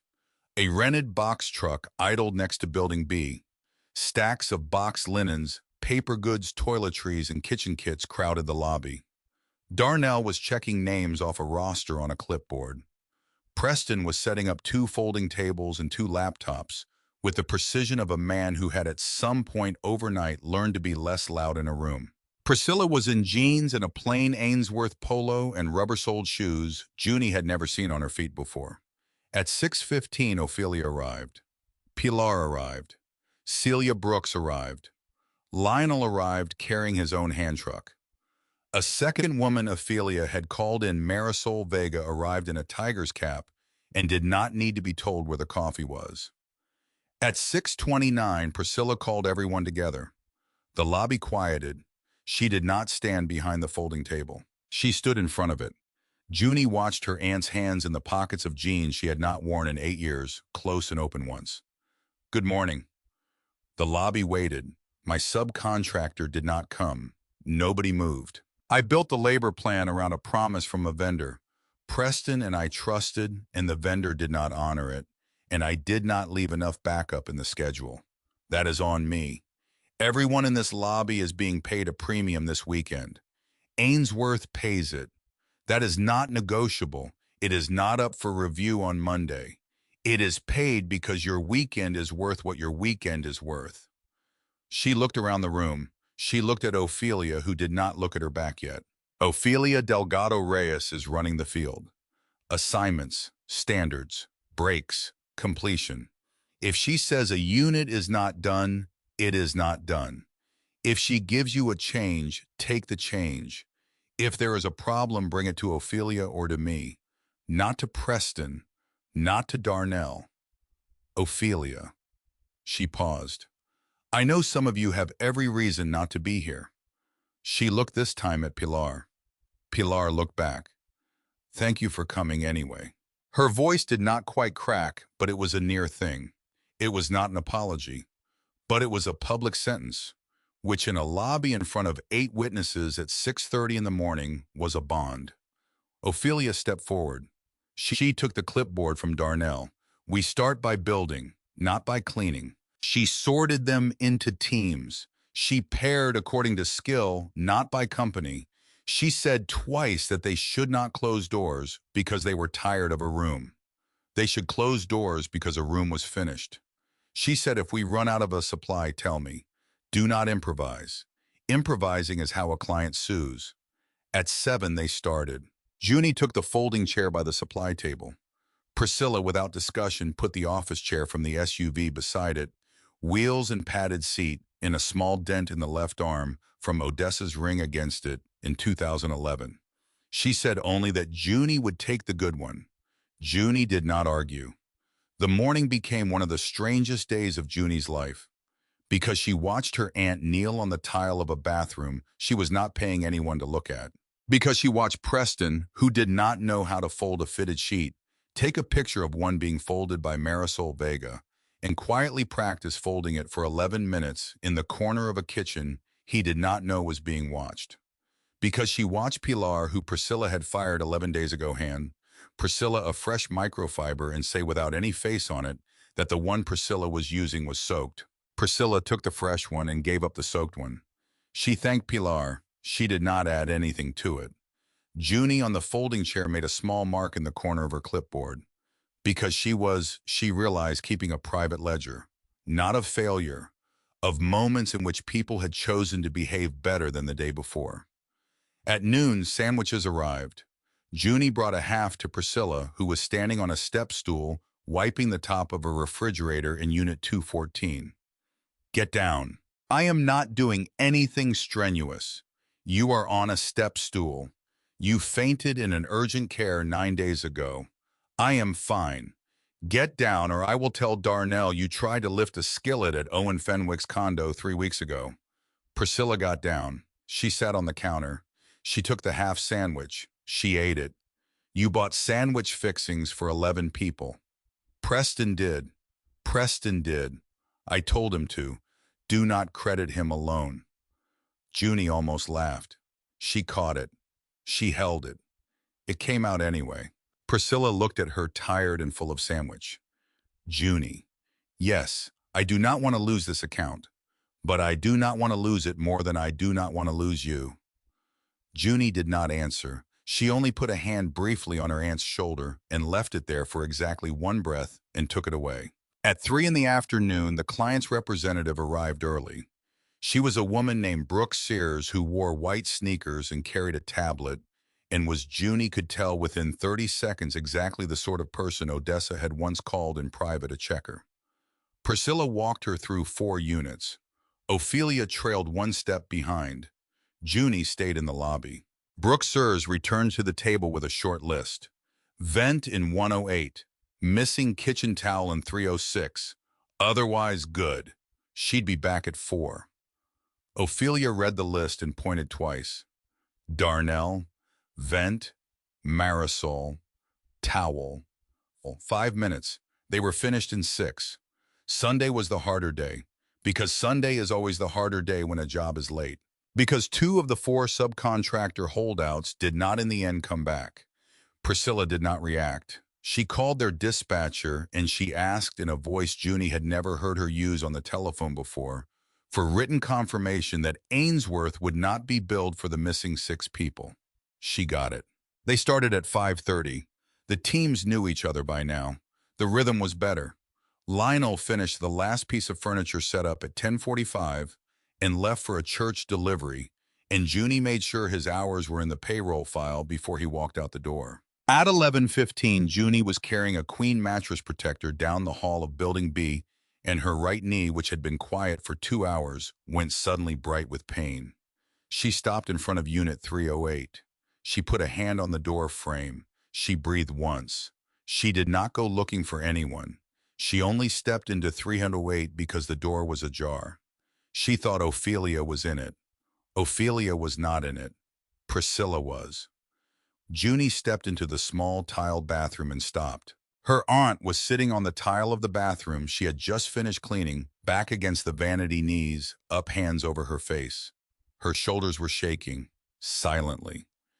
Junie did not speak. She stood in the doorway for a long moment. Then she went in. She sat down on the tile beside her aunt. 2 feet away, not touching. Aunt Priscilla. Priscilla did not lift her face. She said into her hands that she had done this. Yes, I did this for 4 years. Yes. Mother never told anyone. No, she let me clean for 4 years from 18 to 22, and she called me the computer person in front of the clients, and she sent me to graduate school because she said I was a numbers person, and I was not a numbers person, Junie. I was a person she needed to become a numbers person because her son-in-law was already dead, and her daughter was already dead, and she needed one more woman in the room who was allowed to say no. Junie did not speak. Priscilla lowered her hands. Her face was wet, and she did not wipe it, and she did not look away from Junie either. When you found the slip, in April, the one that said 34, I understood when you laid it on my kitchen table why she had not written my name at the top of it. And it was not because she thought I did not deserve any of them. It was because she thought I would never accept them. Because she had spent 4 years teaching me that this work was beneath the person she wanted me to become. And that meant for 20 years, she could not ever come back and ask me to do it. Because if she had asked, I would have said yes. Junie sat with that. She spoke her aunt's name. Yes, you are cleaning a bathroom on a Sunday morning at 11:15 because your niece asked you to. Yes, that is her asking. Priscilla's face crumpled once, then smoothed, then crumpled once more. Junie. Yes, I am sorry I put your shoes in a box. Junie did not answer immediately. Because a person who has been carrying an apology in her pocket for 2 weeks and who receives it sitting on the tile of a corporate housing bathroom at 11:15 on a Sunday is not in the moment capable of a phrase. She only reached her hand 2 feet across the tile and put it palm down on the tile between them. Priscilla put her hand on top of it. They sat like that until Ophelia's voice in the hallway called from 312. Junie called back that she would be 1 minute. Priscilla lifted her hand. She wiped her face on the sleeve of her Ainsworth polo. She stood up. She helped Junie stand up. She checked the bathroom mirror. She did not check her face. She checked the seal on the caulk at the base of the vanity. Not bad. No, ma'am, that was your grandmother's grade. I know. They walked out of 308 side by side. The client's regional director arrived at 3. He was a tall man in a soft blazer who shook Priscilla's hand while looking past her at the completion board. He inspected 6 units. 2 had been finished in the last 45 minutes. Unit 214 had a missing remote battery. Unit 330 had 1 streak on the oven door. Everything else passed. Corrections took 4 minutes. Brooksers signed the completion report on her tablet. The lobby exhaled. Nobody cheered. Nobody clapped. Priscilla went around the room in order and thanked each person by name. When she reached Ophelia, she spoke her name and paused. She said she owed her a formal reinstatement letter for her file. She would write it Monday. It would not undo what had happened, but it would be in her file for as long as Ainsworth had a file. Ophelia only nodded. Once. Then she added quietly that Priscilla had cleaned Unit 308 herself. Ma'am. Yes. I am not going to forget that either. Priscilla did not answer. She only put her hand briefly on Ophelia's forearm and took it away.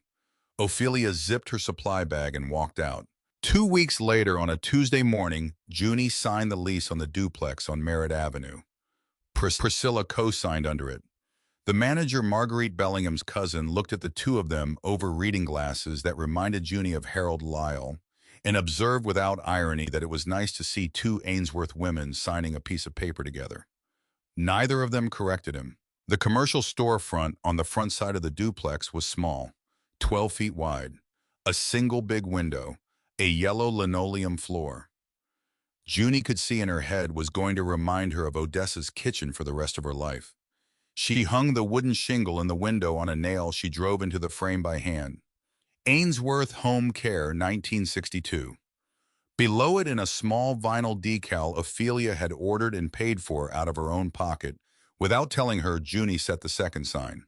Threshold Home and Estate, founded by Junie Ainsworth, in memory of Odessa Ainsworth, 1937 to 2026.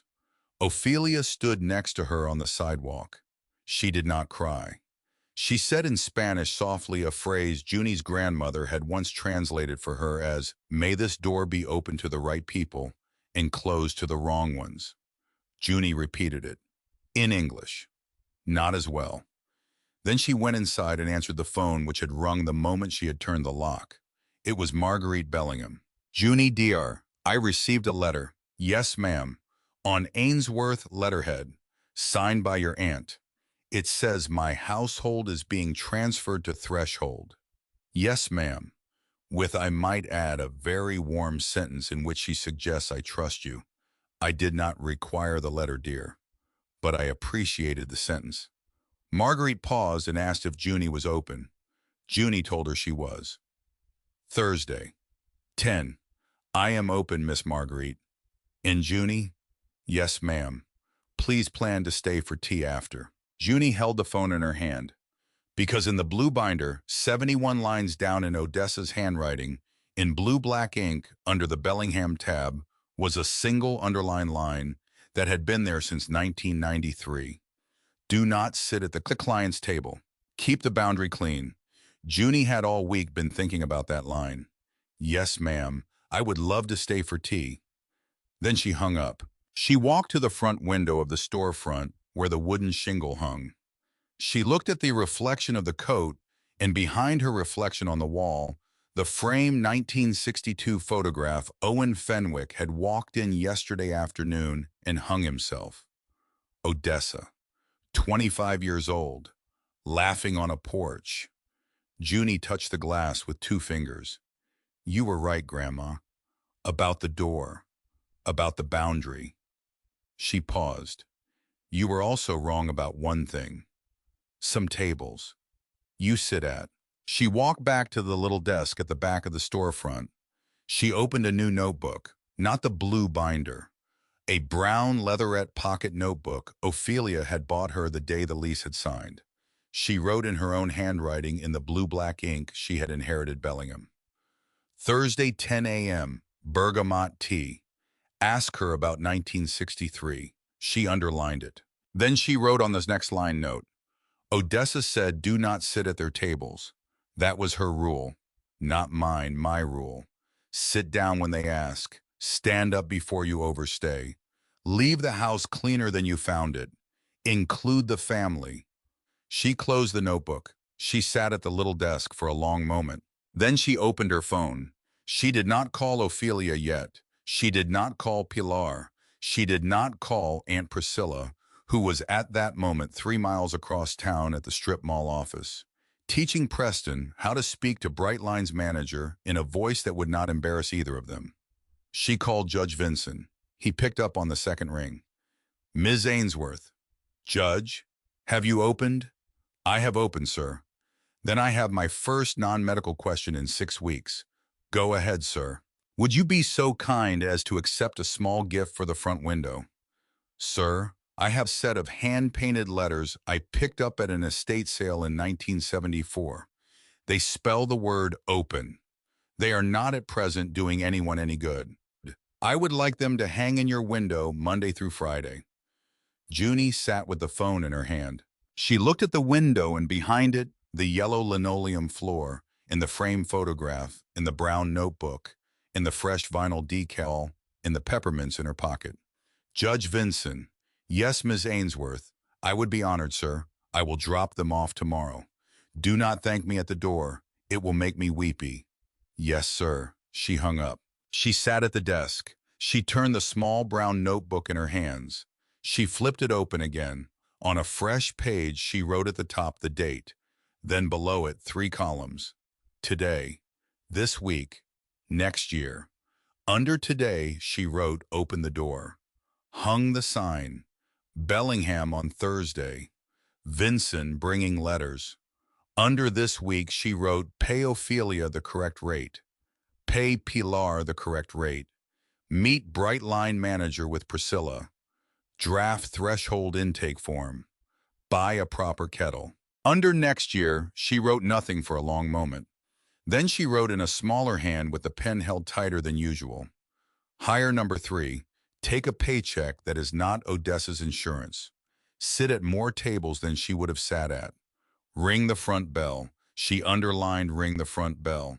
She closed the notebook. She stood up. She walked to the window and unlocked the front door in case anyone needed to come in. Behind her, the wall, clock on the storefront wall, ticked 2 minutes fast. Junie had brought it from her grandmother's kitchen that morning and hung it herself on a nail she had also driven in by hand. She looked at the clock. She looked one more time at the photograph on the wall of a 25-year-old woman laughing on a porch. Grandma. The door is open. She stood there a moment longer. Then, because a customer's car had in fact just turned into the little gravel lot in front of the storefront, and because a hand-lettered sign in a strip mall 3 blocks over had not moved even 1 degree that morning, and because 34 households were about to get a letter, and because a 78-year-old woman was going to serve her bergamot tea on Thursday at 10, Junie went to answer the bell.